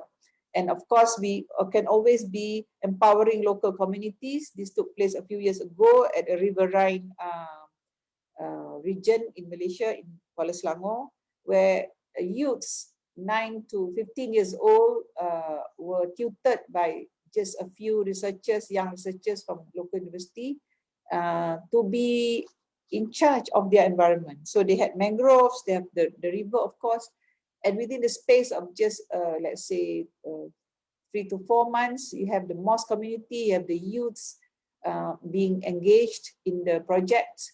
And what came up, the project was a kind of coffee table book. There was a youth group called the Kawa Society. Kawa is Japanese for river, and even the housewives, bottom left-hand corner, were empowered to do simple tests of the quality of the river water. And these young youths, they eventually went places to give talks on how they took care of the community in terms of environment, in terms of climate change. And of course, when we say harmonizing environment and science and religion, we actually had programs with the mosque community and the mosque leaders. And most recently at UKM, the program for planting 1 million trees was started. This was the cooperation between the Institute for Climate Change and Angkasa, which is the main cooperatives body in Malaysia. Cooperatives in Malaysia are celebrating their 100 years anniversary this year, and they are taking restoration of the earth as their call it motto or main theme. And this goes in line with what the government is doing, and the Prime Minister launched a similar campaign. And I'll come back now to, and we can, and examples we show are just a few, and I'm sure all of us who are here this morning have so many more examples to show in Malaysia, to share with us. of your successes and your, what do you call it, fulfilling of your mandate in terms of sustainability. But we come back still to what we said right at the beginning. Why are we so slow in moving and making the changes? Because it cannot be denied that, and this is a reality that we must imbibe all the time in our thinking, and don't make it something that will slow us down. We should solve, we should strive to get over it. And this is where our moral commitment comes into the picture, which is men are not born equal, nor do they have the same capacities. So according to Shamsuddin Muhammad ibn Abdul Rahman al-Sakhawi, a famous 15th century Egyptian historian, he says, God does not create men equal in knowledge, and that in every generation there are a few to whom the others must turn to in times of crisis. Who are these few? So Prof Sabri, Prof Shu-Yii, not that we think that we are such clever people, but I think we are included in that few to whom others turn to, because we are supposed to have the knowledge, we're supposed to have the solutions. Yeah? So we have to rise to the occasion, and this reality of the condition of humanity is important for us to recognize and acknowledge, and we must avoid leveling everyone on the same plane. We need imaginative solutions. Yeah? So just now we talked about the gap between rich and poor, and this is a reality. Who's going to overcome this? In conventional terms, I don't think there are many solutions available. So you have to go back to the solutions offered by religious groups. For example, the wakaf, the endowments. For example, the zakat, the tithe. In some religions, they have the wajib, the compulsory tax for the believer. So Oxfam, for example, in 2017, I'm sure we are all familiar with this report. The top 8 billionaires have the wealth of the bottom 50% of the world's population. This inequality is suppressing wages as businesses are focused on delivering higher returns to wealthy owners and executives. Relationship between education and equality is also highlighted. And with growing technology, what is happening is that industrialization and globalization, the population of the world will be divided into 2 groups: those who are technologically empowered or those who are technologically replaced. And we can easily check out the details of these inequalities. So we have the educational challenge, whereby despite strong political support, this is an example of a research done in the UK. So despite strong political support for the development of sustainability literacy amongst UK graduates, embedding sustainability in the higher education curriculum has met with widespread indifference and in some cases active resistance. However, opportunities still exist. Research has highlighted the potential of the university campus for experiential place-based learning about and for sustainability. And this has been conceptualized as the informal curriculum consisting of extracurricular activities and student projects linkable to formal studies. So I'm sure we are all surprised by this, or maybe not too surprised, because the business community, the economic system, I think still need to understand what sustainability is fully all about and what it entails. In the meantime, I think we should not be cynical. If you look at the picture, it's true. We are facing the collapse of biodiversity. We are facing climate change, and we are facing recession because of the COVID. And and in a very tiny way, humanity is just talking about washing your hands and all will be well. So let's not be cynical, and we can avoid this very likely scenario. We have to work very hard in the next 10 years to make sure that we don't arrive at the final column on the right hand side, where we will be suffering 10 months on average length of drought in a year. So we hope to be able to change this, because there'll be another conference of COP26 in Glasgow this year. And I hope that the best that sustainability literacy has achieved or can input into this conference can be seen by all of us. And let's not lose hope. And not losing hope is also a very strong and fundamental religious principle. You cannot lose hope. If you are a person of faith, you are not allowed to lose hope, because that would be going against the Creator in a very serious way. And remember, when we said earlier on, 15 core competencies, and one of those had to do with the hearts. So are our hearts as alive as our heads are at the moment? Are our hands as alive as our hearts, as our heads are at the moment? So this is what it's all about. And I think, as we said earlier also, this is where we need to garner the support of our colleagues who are in the arts, who are doing the movies, who are doing the music. Don't you think, Dr. Pierre? Looking at Dr. Pierre all the time because he's the oldest amongst all of us here. He's a Prof. Sabri, he's a very young person. So I think, you know, the younger people, they are very good. They are very IT savvy. You can do a lot of reaching out through the arts actually. And we hope that we can look forward to further outputs of action plans, such as the circular economy. Prof. Sabri, I hear that you will be talking about this in your next conference. So again, this means that we would have been able to, you know, move further into the hearts, into the minds of the business people, such as Mr. Anderson that we described just now. So finally, I just want to summarize. Sustainability literacy is an approach to develop awareness of sustainability issues. It requires associated skills such as communication, problem solving, change management, systems thinking.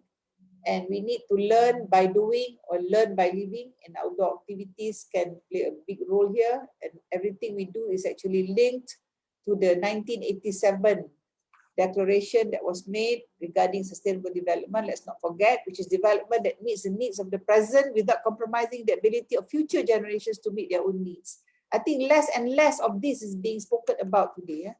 And therefore, we should also understand that the most critical thing that we must realize is currently there is dissonance, conflicts between beliefs and actions. We have the desire to make the world a better place, but behaviors are hard to change.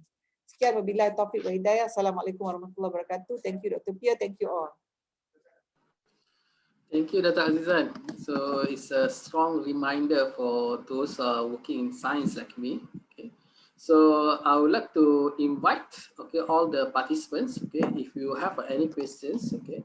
So we have collected some questions from Facebook and also from chat here as well. But if any participant want to ask question live to the speakers, please, you may do so. So welcome, anyone?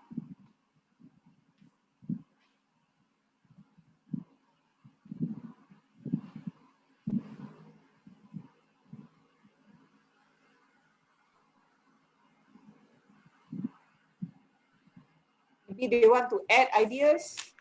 Yes, any comments also welcome. I think we have a Prof. Robert here. He's been answering a lot of questions over the period. So Prof. Robert, you want to add anything, Prof. Robert? Pierre, maybe I Yes, say Prof. something to all the participants. I think Sure, this is, thank you very much for UKM-YSD, very good organized. Actually, my background is science, technology, and innovation part. And Professor Azizan, is right? Yes, Correct, yeah. It's based on the social science background. And then it's quite a good chance to, you know, have a communicate with the science, social science and scientist background people together. Actually, I think I want to solve the net zero issue should be, you know, the total solution, not only by science part, should be from the personal mindset beginning. And so you need some philosophy. So you need the philosophy. And you also need the social institutions including the government, including the private or public sector, I mean the business, including the finance, including the religions also. So today I think I learned a lot from Professor Azizan. It's a very good direction to give the people mindset change, behavior change is by personal mindset. Yeah, so I think from education, from religion is a good start to change the behavior. And then this is the right direction. Of course, the government and even the company. So in Taiwan, we are encouraged most of the company. I think the top 100 company, they also run the CSR, company social social responsibility, CSR. It's also in university. Also, we have a USR, University Social Responsibility. So that is supported by the Ministry of Education in Taiwan. And then, for example, I have two projects. Last project is 2 years long. It's already done, and now we are running the second phase, the second year, the USR also. And education, I think that is very important to change the people mindset, and then to know you have to practice by yourself. So maybe I will ask all the personnel or all the company, do you have any pledges to reach the net zero emission by 2050? Everybody have a your one. I also call it the PSR, personal social responsibility, PSR also. So maybe we can promote the PSR, personal social responsibility, whatever from education part or from religion part or from any kind of a social education system, like this conference also. People have to, you have to promise yourself, from you have to do something. Otherwise, this problem, I think the climate crisis is terrible. From every day you open the TV, you open the news platform, you can see flooding, landslides, dry. Last month it's very dry in Taiwan, dry, or even disaster, all kind of disaster, firing in the forest and etc. People think maybe that is not my business, but actually it relates to your business. Should be all the people hand in hand. Otherwise, we cannot solve it. So even the 2050, we still cannot reach the goal. You will be delayed to the 2090 or something, or even worse. So people should be changing the mindset. So this is a very good chance to, I think, to learn from the social science from Professor Azizan. Okay, thank you. So I open the floor again to audience. So just now I invite Prof. Robert. Prof. Robert, you want to say anything, Prof. Robert? Hi, good morning, or almost good day, actually. Greetings from Malacca. Thank you very much for Professor Datuk Dr. Azizan for a very nice presentation. And yeah, I got some ideas while Prof. Azizan was presenting. Here in Malaysia, we are pushing for halal certification and Islamic banking. Since, as mentioned very clearly in Prof. Azizan's presentation, there are also, environmental elements in religion. What are the chance or the movements that are already ongoing to have sustainability certification similar to halal, but for sustainability? And for banking, we have Islamic banking already, banking done Islamic principles. What about having also the environmental, the sustainability element incorporated? Yeah. That is for me. Can I respond just briefly? Sure, Datuk. Yeah. So much, Prof. Robert. You must get in touch with us more, because we are also into interfaith dialogue here at IKIM, and also via our networking with University Malaya. There's a Center for Civilizational Dialogue there, interfaith dialogue. Yes, both these systems, halal and Islamic banking, has to take on board what you just said, as you suggested, and I think there is already understanding. I don't know how I don't know the details, but this would be one area that is worth checking out, and that is worth ensuring that they take on board the issues of environment and climate change. In terms of halal, we want to revolutionize, not revolutionize, you know, when you speak about religious matters, you have to be extremely careful so that you will not be seen to be trying to change the religion or anything. But what you're trying to do is to make it more effective. Yeah? So when you speak about halal, it is not, should not only be about excluding certain things in your foods and your products that are haram, but also to ensure that it is not going against principles that will keep the balance in nature.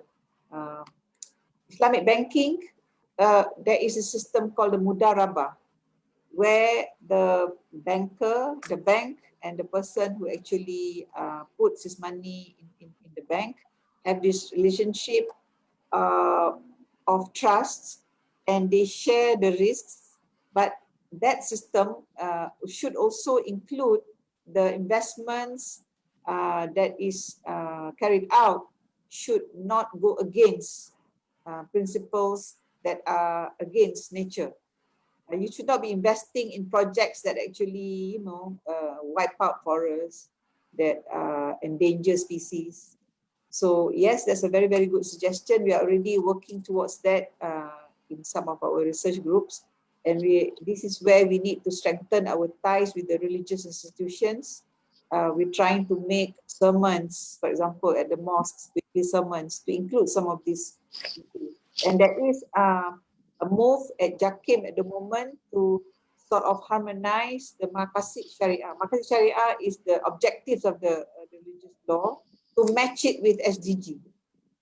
Believe it or not, the SDG is deemed to be very much in line with the Maqasid Sharia. The two can be really harmonized. So thank you, Prof. Robert. I'm sure we can speak more about this. We need to speak more about this and make it better known to everyone. Thank you.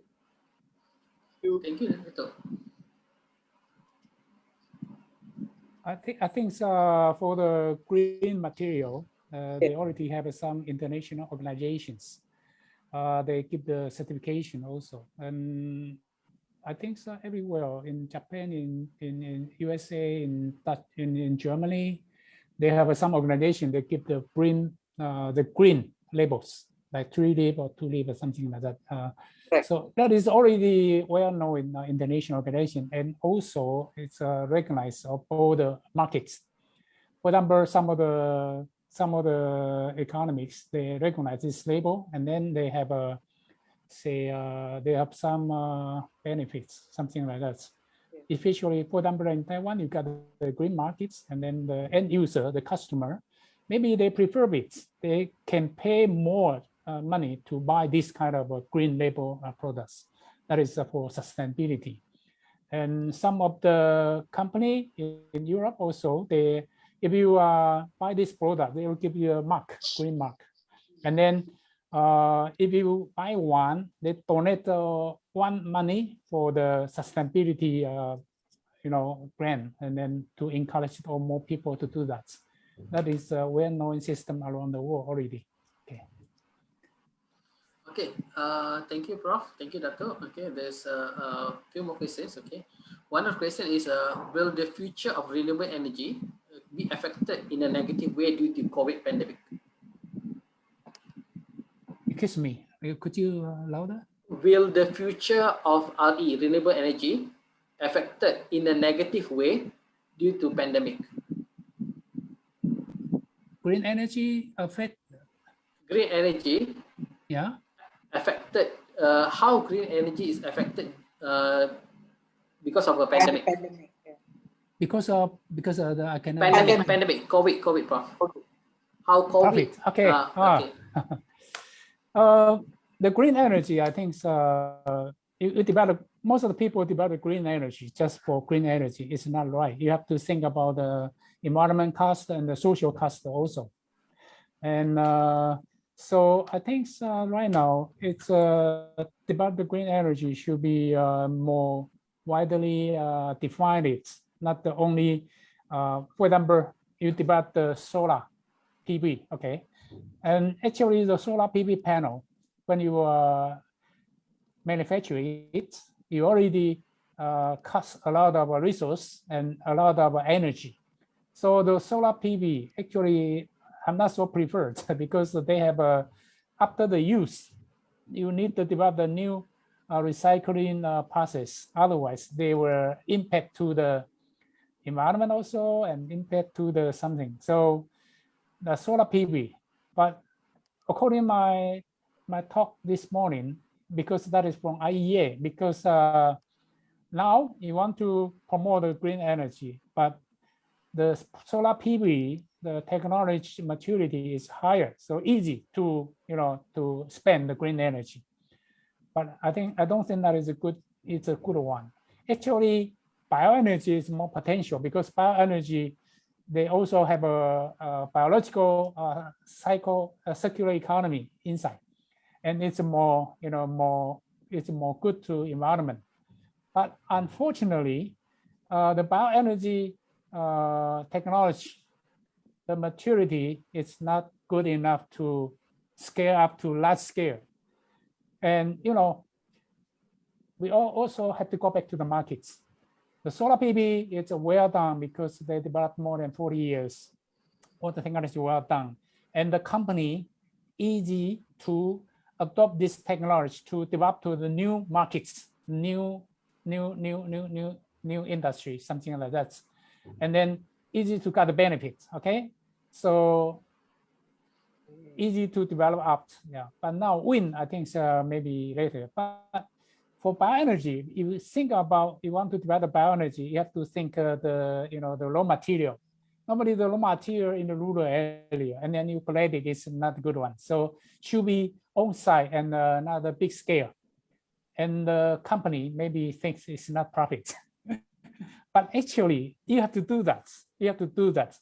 You have to do that. And then it's much better than wind and then solar. And for the time being, so I give the green synergy solution. Maybe you cannot develop only one green energy itself. You have to, you have to synergy together. And then you can use the synergy bioenergy to balance the wind and the solar uncertainty because they are very uncertainty. So you have to use the maybe they cannot a huge scale, large scale, but they just a small and a medium scale. But they can balance the wind and solar together, and then you can reach the optimal situation. And also the new concept, because the AI is now it's important. If you are developed to the 6G, now it's 4G to 5G, okay, to 6G. According to our partner from Hanyang Korea University, Professor Choi, he thinks from the original renewable energy source to the end user, you need through the IG to control it, to well management to it. So he developed the EMA, A is an agent, electrical management agent. Before just EMS, just system, not enough. And then you through the cloud and develop the EMA. For example, your house or your company or your factory, you have developed the EMA. And this EMA already can predict the next week or the next month how is the energy demand. And then you go back to the original green energy part, how to organize the wind and the solar, because wind and solar are very uncertainty, and how to organize the another part, for example, like bioenergy, to balance them to reach the higher one. And for the time being, the green energy just solar plus the battery, or wind plus battery, or some of them more advanced, solar plus hydrogen and electricity battery together. because battery is very expensive.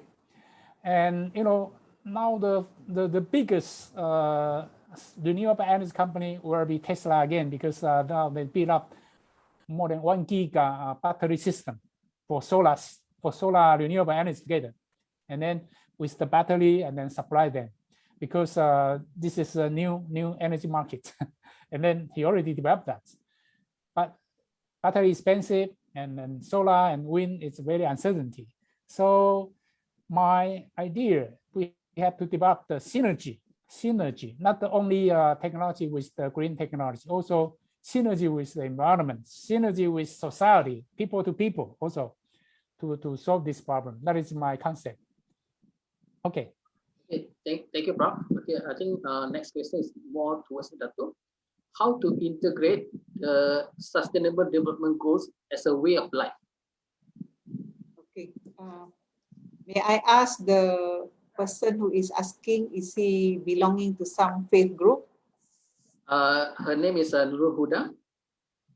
I think it's a Muslim. Nurul Huda, I want to say this in a very humble way.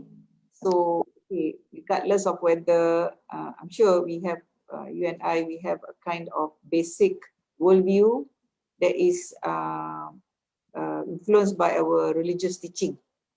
But my background actually is a scientific one, Prof. Shu-Yii. I had a Bachelor of Science and Master degree that is connected to science. Okay. When I say that religion is important, I also mean that whatever the Quran says, I can actually, and I say this again with humility, I can actually see it in my mind's eye. Like if the Quran says that the particular thing, don't do it, I can actually in a scientific manner explain it. So when you look at the 17 SDG, Nurul Huda, is it? Can we listen to her voice? I think she's not sure, it's from Facebook.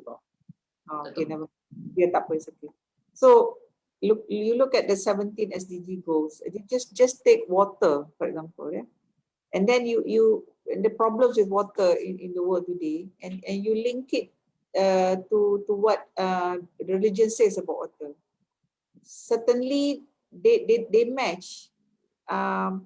Do not waste it, and then how you deal with water and what water means to life itself will make you realize that the SDG regarding water is a wajib. You have to do it. It's fardu kifayah. It's a religious calling to save water, to conserve water, to make it available to everybody, issue of justice. So all that is a component of the Sharia, of the religious law. So how do you, what was the question again? How do you actually synchronize SDG in your life? Yeah. So SDG, if you're a Muslim, all the 17 goals are important in your religious context. In other words, if you're serious about your religion, if you don't try to support the 17 SDGs, you're actually falling short of what religion expects of you. Okay, that's putting it in a very, very general term.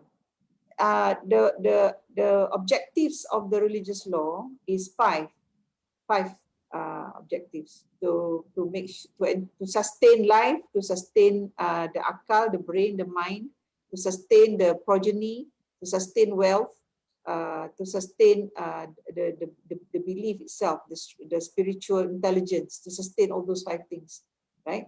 And if any of those 17 is weak, you'll be affecting one or more of these 5 goals. So there you are. There is no conflict for a Muslim today to engage and to support SDGs, okay? Because while supporting that, they are actually doing their ibadah. It is part of their ibadah. It is part of their religious duty. And when I say religious duty, I don't mean to separate it from life duty, because ibadah, worship in religion, actually is not confined only to the rituals. I think most of us here understand when I say rituals. Muslims pray 5 times a day and all that. But ibadah, worship also can mean anything and everything that you do. If it is in the name of the good, if it is in the name of preserving these 5 things just now. Yeah. So I hope that can answer your question a little bit. Thank you, Dato'. I think next question is for Prof. Wu. Okay, I'll rephrase it. Okay, what is the biggest challenge to use biomass as a source of energy in Malaysia or anywhere? Oh, okay, I think biomass people have to think about, because last APEC meeting, PBSDI meeting, I have a policy dialogue here. So you use the use the agricultural waste, you cannot conflict with the food land. Should avoid the food land. And then you cannot use the biomass, because biomass they contain the cellulose, semicellulose, and the lignin. And you only can take the cellulose, because cellulose is mainly carbon dioxide and the water original. So you cannot take the whole material from your field, because you have to consider about the carbon neutral, phosphor, NPK also, NPK neutral. So this kind of elements will back all the field together. You only take out the carbon, hydrogen, and oxygen, because that is carbon dioxide and water. So this is very important. So I say biomass energy should be cannot conflict with the land use, the full land use, and even the forest, because the forest they are biosphere important, the balance, the cycling. So in that time, I think we do some recommendations. Some of the economies should be think about your forest, the land use, the forest. You cannot deforest. You should keep it, because not only for biosphere also very important, because there's biodiversity also. So I think bioenergy, most of the people still maybe stay in the maybe 20 years ago or 30 years ago concept. They seen the energy crop. No. Energy crop is out of date. Maybe your resource is a kind of conflict with the food, is non-food.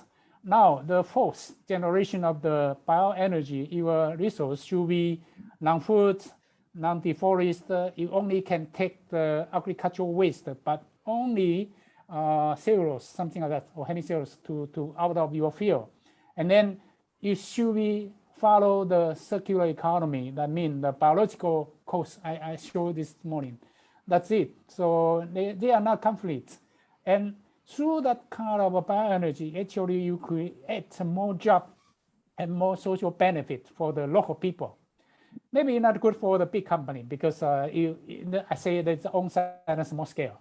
but I think it's very good to environment, very good to the local society, and very good for our future. That is my concept, green synergy solutions. Yeah. Okay, it's another question for Professor Wu as well. Okay, one of the big challenge is actually to move out from fossil fuel. Is the fossil fuel environment has a lot investment, or they have a lot of technologies developed, and there's a lot of plants. How long will it take for an investor to exit from fossil-based business without incurring losses? And any information on the green financing as well? Green financing, I think you can follow the OPEC or the Europe. They have a 2030 bioeconomy. They have a project already there in Europe. And I think we follow because OECD is well developed this kind of concept. We want to change to the crude oil to biomass economy, bioeconomy. So bioeconomy is well known by the EU, also in USA, 2012 already defined it. So bioeconomy, it will be one of the solution to the net zero emission. So that this morning I showed that some of the plastic should be the bioplastic, some of the material, biomaterial, and then it's a circular. So I think it's also create more job opportunity than the fossil fuel. So according to IEM map, you will see that. I'm not sure here. So your country still depend on the petrol. You will see that from 2030, 2040 to 2050, a barrel of the fossil fuel, crude oil, maybe less than $24 US. Less than 24 euros. It cannot increase again if you follow the net zero emission again. But which one is more promising? Maybe palm oil industry.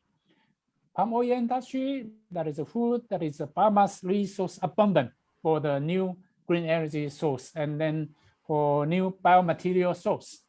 So this is, I think, in Malaysia company had to think about, maybe from the social part, you have to encourage to develop this kind of biomaterial, bioenergy, etc. That is a good market. If you want to meet the net zero emission 2050, Malaysia have a very good abundant resource because you have a palm oil industry there.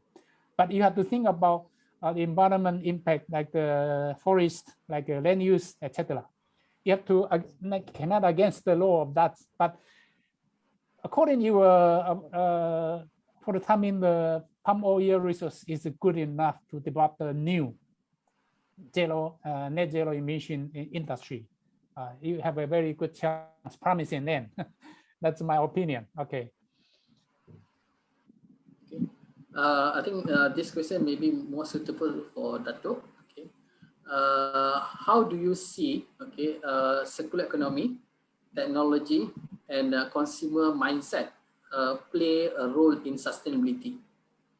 Circular economy, sustainability mindset. Consumer mindset. Yeah, consumer mindset. Okay. And technology. Technology. Uh, Technology. Okay, to play a part in the sustainability effort. Yeah, circular economy, of course, is very critical, isn't it? But then again, who are the players in circular economy? As we discussed this morning, both from Professor Wu and my humble presentation just now, we need the involvement of everybody, all sectors. We need businessmen to be ecologically literate, to be morally literate. You know, I won't mention which country, but I think some of our countries, we suffer the problem of corruption, isn't it? Do people realize that corruption has a very logical, illogical part? I mean, if you practice corruption, you're actually doing real structural harm to the system. If you take 1 million away from the funding of the people, you are probably taking away a bridge, a few schools, or something. It has logical consequences. So similarly, economy to the business people, I'm sorry, I say this also with the greatest humility, if you don't understand the effects, negative or positive, of your processes, we can quickly think of those people who put arsenic, who put things in the river in Malaysia, right? Sungai Kim. So when you talk about circular economy, it is quite an advanced kind of concept. And the question is, who's going to be educating people? Who's going to be moving circular economy? You have to think about that. And you said, how can technology help? Technology, of course, can help, because this is where the platforms, the IT platforms that centers at UKM, the universities have, they can play this role of imparting the awareness, the knowledge, and then you can link up with your NGOs. Again, I'm sorry, I think our usual experience is that, because people will say, I cannot do everything. Professor Wu is busy in his laboratory. True or not, Professor Wu? So this is where we need a team effort. Professor Sobri is very busy in his laboratory. Where does he have time to be talking on television, on radio, to kampong people? To who would be doing this job? This is why I said we need a new way of working, and what's the other word just now? Consumer. The other component is the consumer. Who are the consumer? All of us, and the people out there. So this is why right at the beginning I said you have to make use of the media. Who are the media people? How are they trained? Do they have scientific literacy? Do they have ecological literacy? And when I say literacy, you don't want people to put their hands on their own. No, I have to do a diploma or a degree in sustainability now. No, we cannot do it that way anymore. But if people can have, during this pandemic in Malaysia, for example, they can have mass exercise sessions. The sports center, the National Sports Center, Institute Sains Negara. They conduct exercise sessions. Why am I talking about this? Because this was on our radio this morning. How do we keep people healthy, right? Cheaply. So they have these sessions daily, weekly. Some are free, some are very cheap, some are slightly more expensive. So people can do virtually these exercises, Prof. Wu. Yeah. And exercise is very important. We all know this. We have lifestyle diseases, you know, going on and on. So again, we need some kind of generalist group. A generalist group, a group that knows not too deeply about any particular thing, because then for that you can go to the experts, right? But you need this so-called, they call them influencers. I see on television, you know, certain celebrities being called to speak on TV. What is the success of their influencing people? You know, influencers, social influencers. So maybe to a friend who asked this question, you can be one of those social influencers. If you're so interested in this topic, be a social influencer. Talk to people about what you learned today. And those of us who are like-minded, we can come together. We talk about networking all the time, right? So this is the kind of networking that we require. I don't think Prof. Wu will shut the door in your face if you send a nice email to him and ask him, you know, good, worthwhile questions that help you in your what Prof spoke about bioenergy. I'm very interested in bioenergy because I did biology before. I can take a leaf and be so absorbed in just the leaf, Prof. Just to look at the many cells. I mean, that's the kind of awe I was talking about. You need to have that awe. You need to have that appreciation. If there's no leaf, there's no oxygen, there's no me. You have to make that connection. And that is the most fundamental. Maybe you teach that at the, I don't know, kindergarten level. But I know of many people also who are quite elderly who find such information useful. Okay, who are you? This is important. You started from the sperm of your father and the egg of your mother. Did you know that? I'm sorry, I hope I'm not being, what do you call it, you know, overboard here. Did you know that the one sperm is 1 in a million? In every drop of sperm, there's 1 million gametes from your father, right? And only one will reach your mother's. And that forms you. And each of the sperm will have different criteria of your father's you know, qualities. And so you are a champion. And this issue of who are you, you are so special, you can do things if you want to, and that you can make choices. Now, who will tell people this? So this is why I always go back to the religion, because it's the religion that tells you who you are, where you come from, where you're going after this, and why are you here, and what you should be doing whilst you are here. So very good question. But I'm sure the person who asked it, wow, I was not asking for a religious kuliah here, no, a religious lecture. But when I say religion, I'm talking about religion in a manner that allows it to have practical impact on people. Change people's behavior. Similarly with scientific knowledge, Prof. Wu. If I understand what is in the leaf, my word, I'm going to respect the leaves and the trees. For every tree that I chop, and you know, if you take a saw and you cut the stem, right, you see circles, right? Now each circle represents 1 year, if I'm not mistaken, of the tree's life. More circles, more life. Right now, we are wantonly destroying forests. No respect, nothing. How about species diversity? You ask all those people who do this chopping in the illegal manner, how much literacy do they have? How much knowledge do they have about biodiversity? Do they know how many species there are? Do they know that 99% of our medicines come from the forest? Do they know that? No, they don't know that. They probably went only to primary school, primary 6. That's it. They don't have knowledge.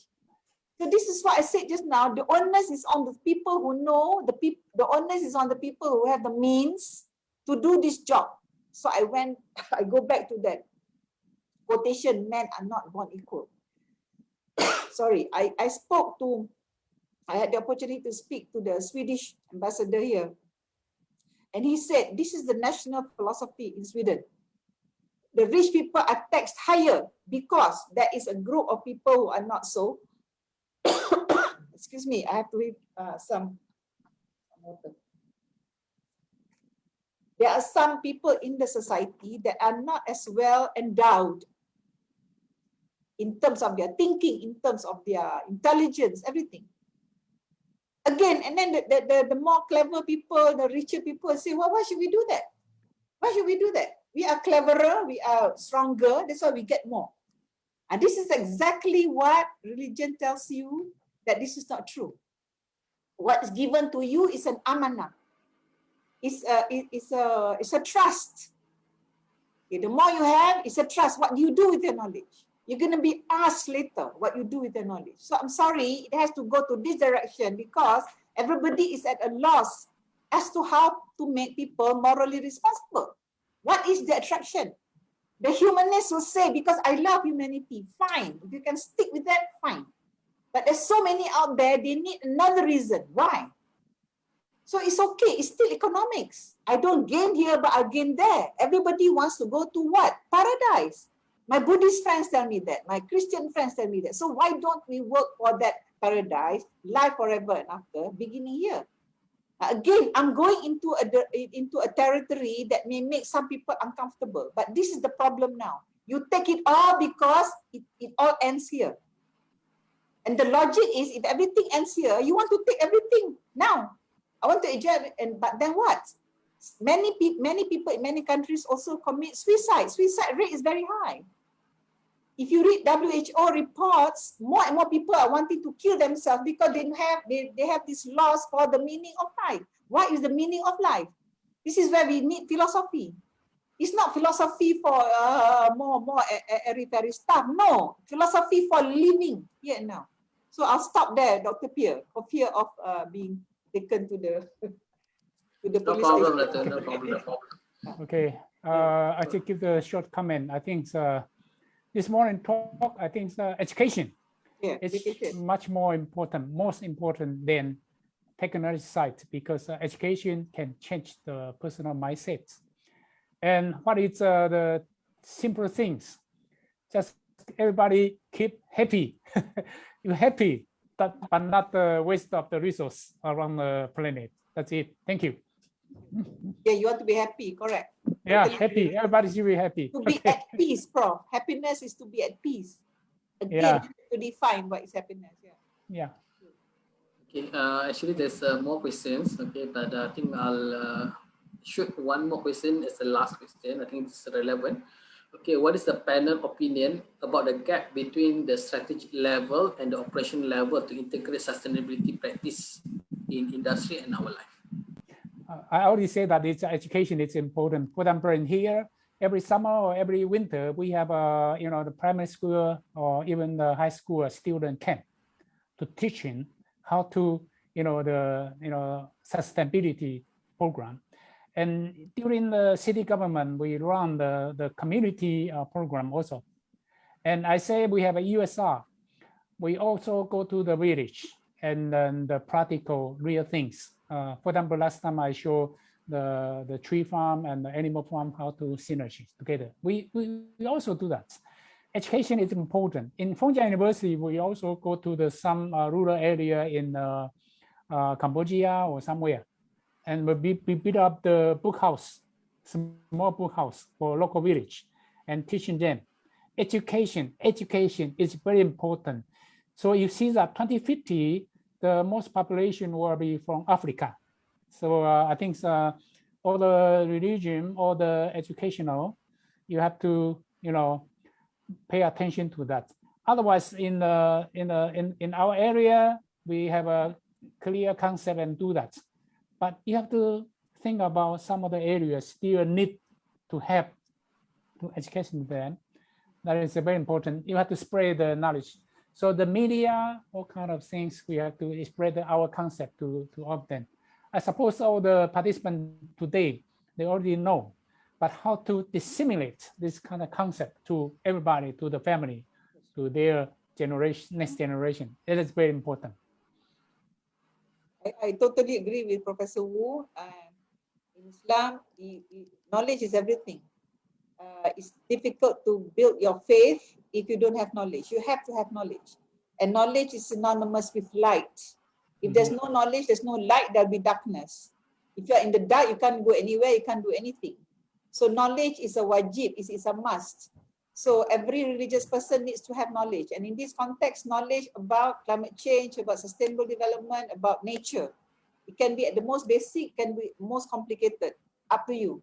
But you cannot stop. And in the Quran, it says each and every one of us has this responsibility of telling, of sharing knowledge. If you are a mother, you do it in your motherly way. Your father, if you're a teacher, you're a professor, you are a media person, you're a reporter, you tell. But today, people are complaining about how the social media platform is being used to attack others, to abuse others, to bully others, to body shame others. So this means that people are not having enough knowledge, like Professor Wu says. So who has the knowledge? Professor Sabri, you have a lot of knowledge at UKM, so you have to have you have to have more of this series of talks, I think, informal ways. That's one way, very, very quick way. Why do we wait for several months? Why can't we have a regular, shorter sessions, allowing people to ask more questions and engage, and so on. But I understand the consequences of that. There's been time, effort, money, and everything. And how do we actually build that in our system? But then if as an institution, certain institutions come in, we should take note of what universities can do, outreach. So basically, I think people with the knowledge, they must go out. Go out can mean just sitting in the room. I mean, you can do this virtually now. It means you have to have this component of the theory and the practical. And that is a very religious concept. In religion, you cannot simply say, I believe, you must be doing as well. Act upon what you believe. Thank you so much. Okay, thank you so much, Dato Azizan and Prof. Shu-Yii Wu, for your great reply. I think today we had a good group of audience. Okay, they actually asked some interesting questions. Okay, and then we also had a feedback from both Dato Azizan and Prof. Shu-Yii Wu. And I really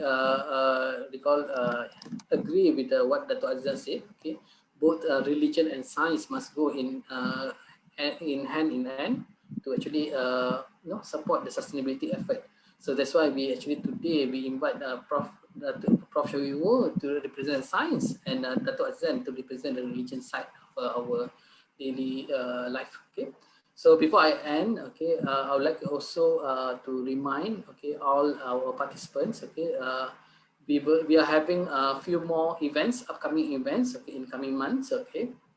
The first one will be the third series of this talk will be on the 26th of August.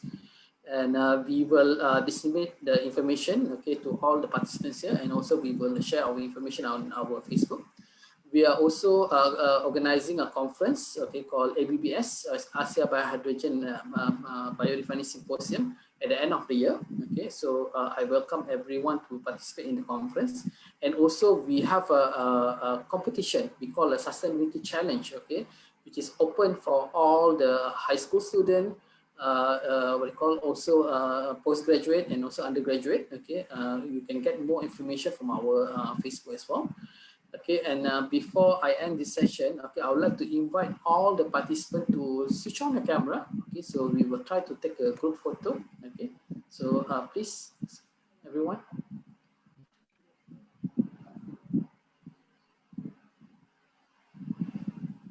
ICT team, okay? Okay. Wait for everyone to turn on your camera. Okay, so everyone please turn on camera. We have about 80 of us in this now, okay? So we reached almost 99. Okay, I think some of our friends have to leave early. So waiting for ICT team.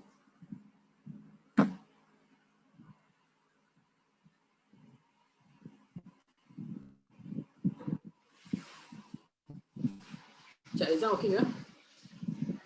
Okay, kita tunggu, wait for 10 seconds more to people turn the video.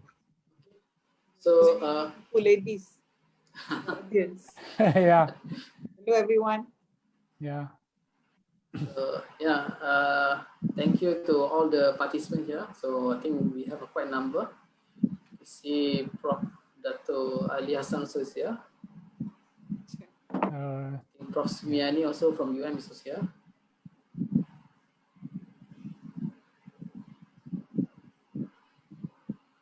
Okay, everyone, please smile.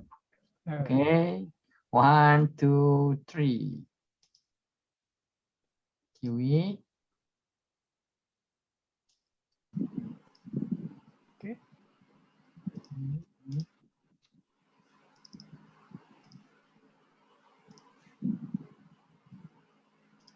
Okay, another one. Freestyle. Okay. Sum up. 1, 2, 3. Okay, thank you. Okay, thank you so much for everyone here. Okay, Everyone. Thank as you. I Thank you. mentioned earlier, okay, so we posted the link. Okay, if you need a digital certificate, you can click to the link. Okay, and also for UKM also, please do not forget to register. Okay, and special thanks to Dr. Azizan and Prof. Shu-Yii Wu, okay, for your time. Okay, and for your cooperation in this event. So hope to see everyone in 1 month time. Okay, thank you so much and have a nice day and be happy. Thank you, Stein. Thank you, Thank Dr. you. Azizan. Thank you, Sopri. Thank you, Pierre. Thank you, Professor Azizan. Thank you. Yes, minta maaf Thank you. kalau Very keluar. happy to see all of you. Thank you. Yes, thank you. Thank you. Bye-bye. Bye-bye. Bye. Bye-bye. I'm Thank you leaving so now. much. Yeah.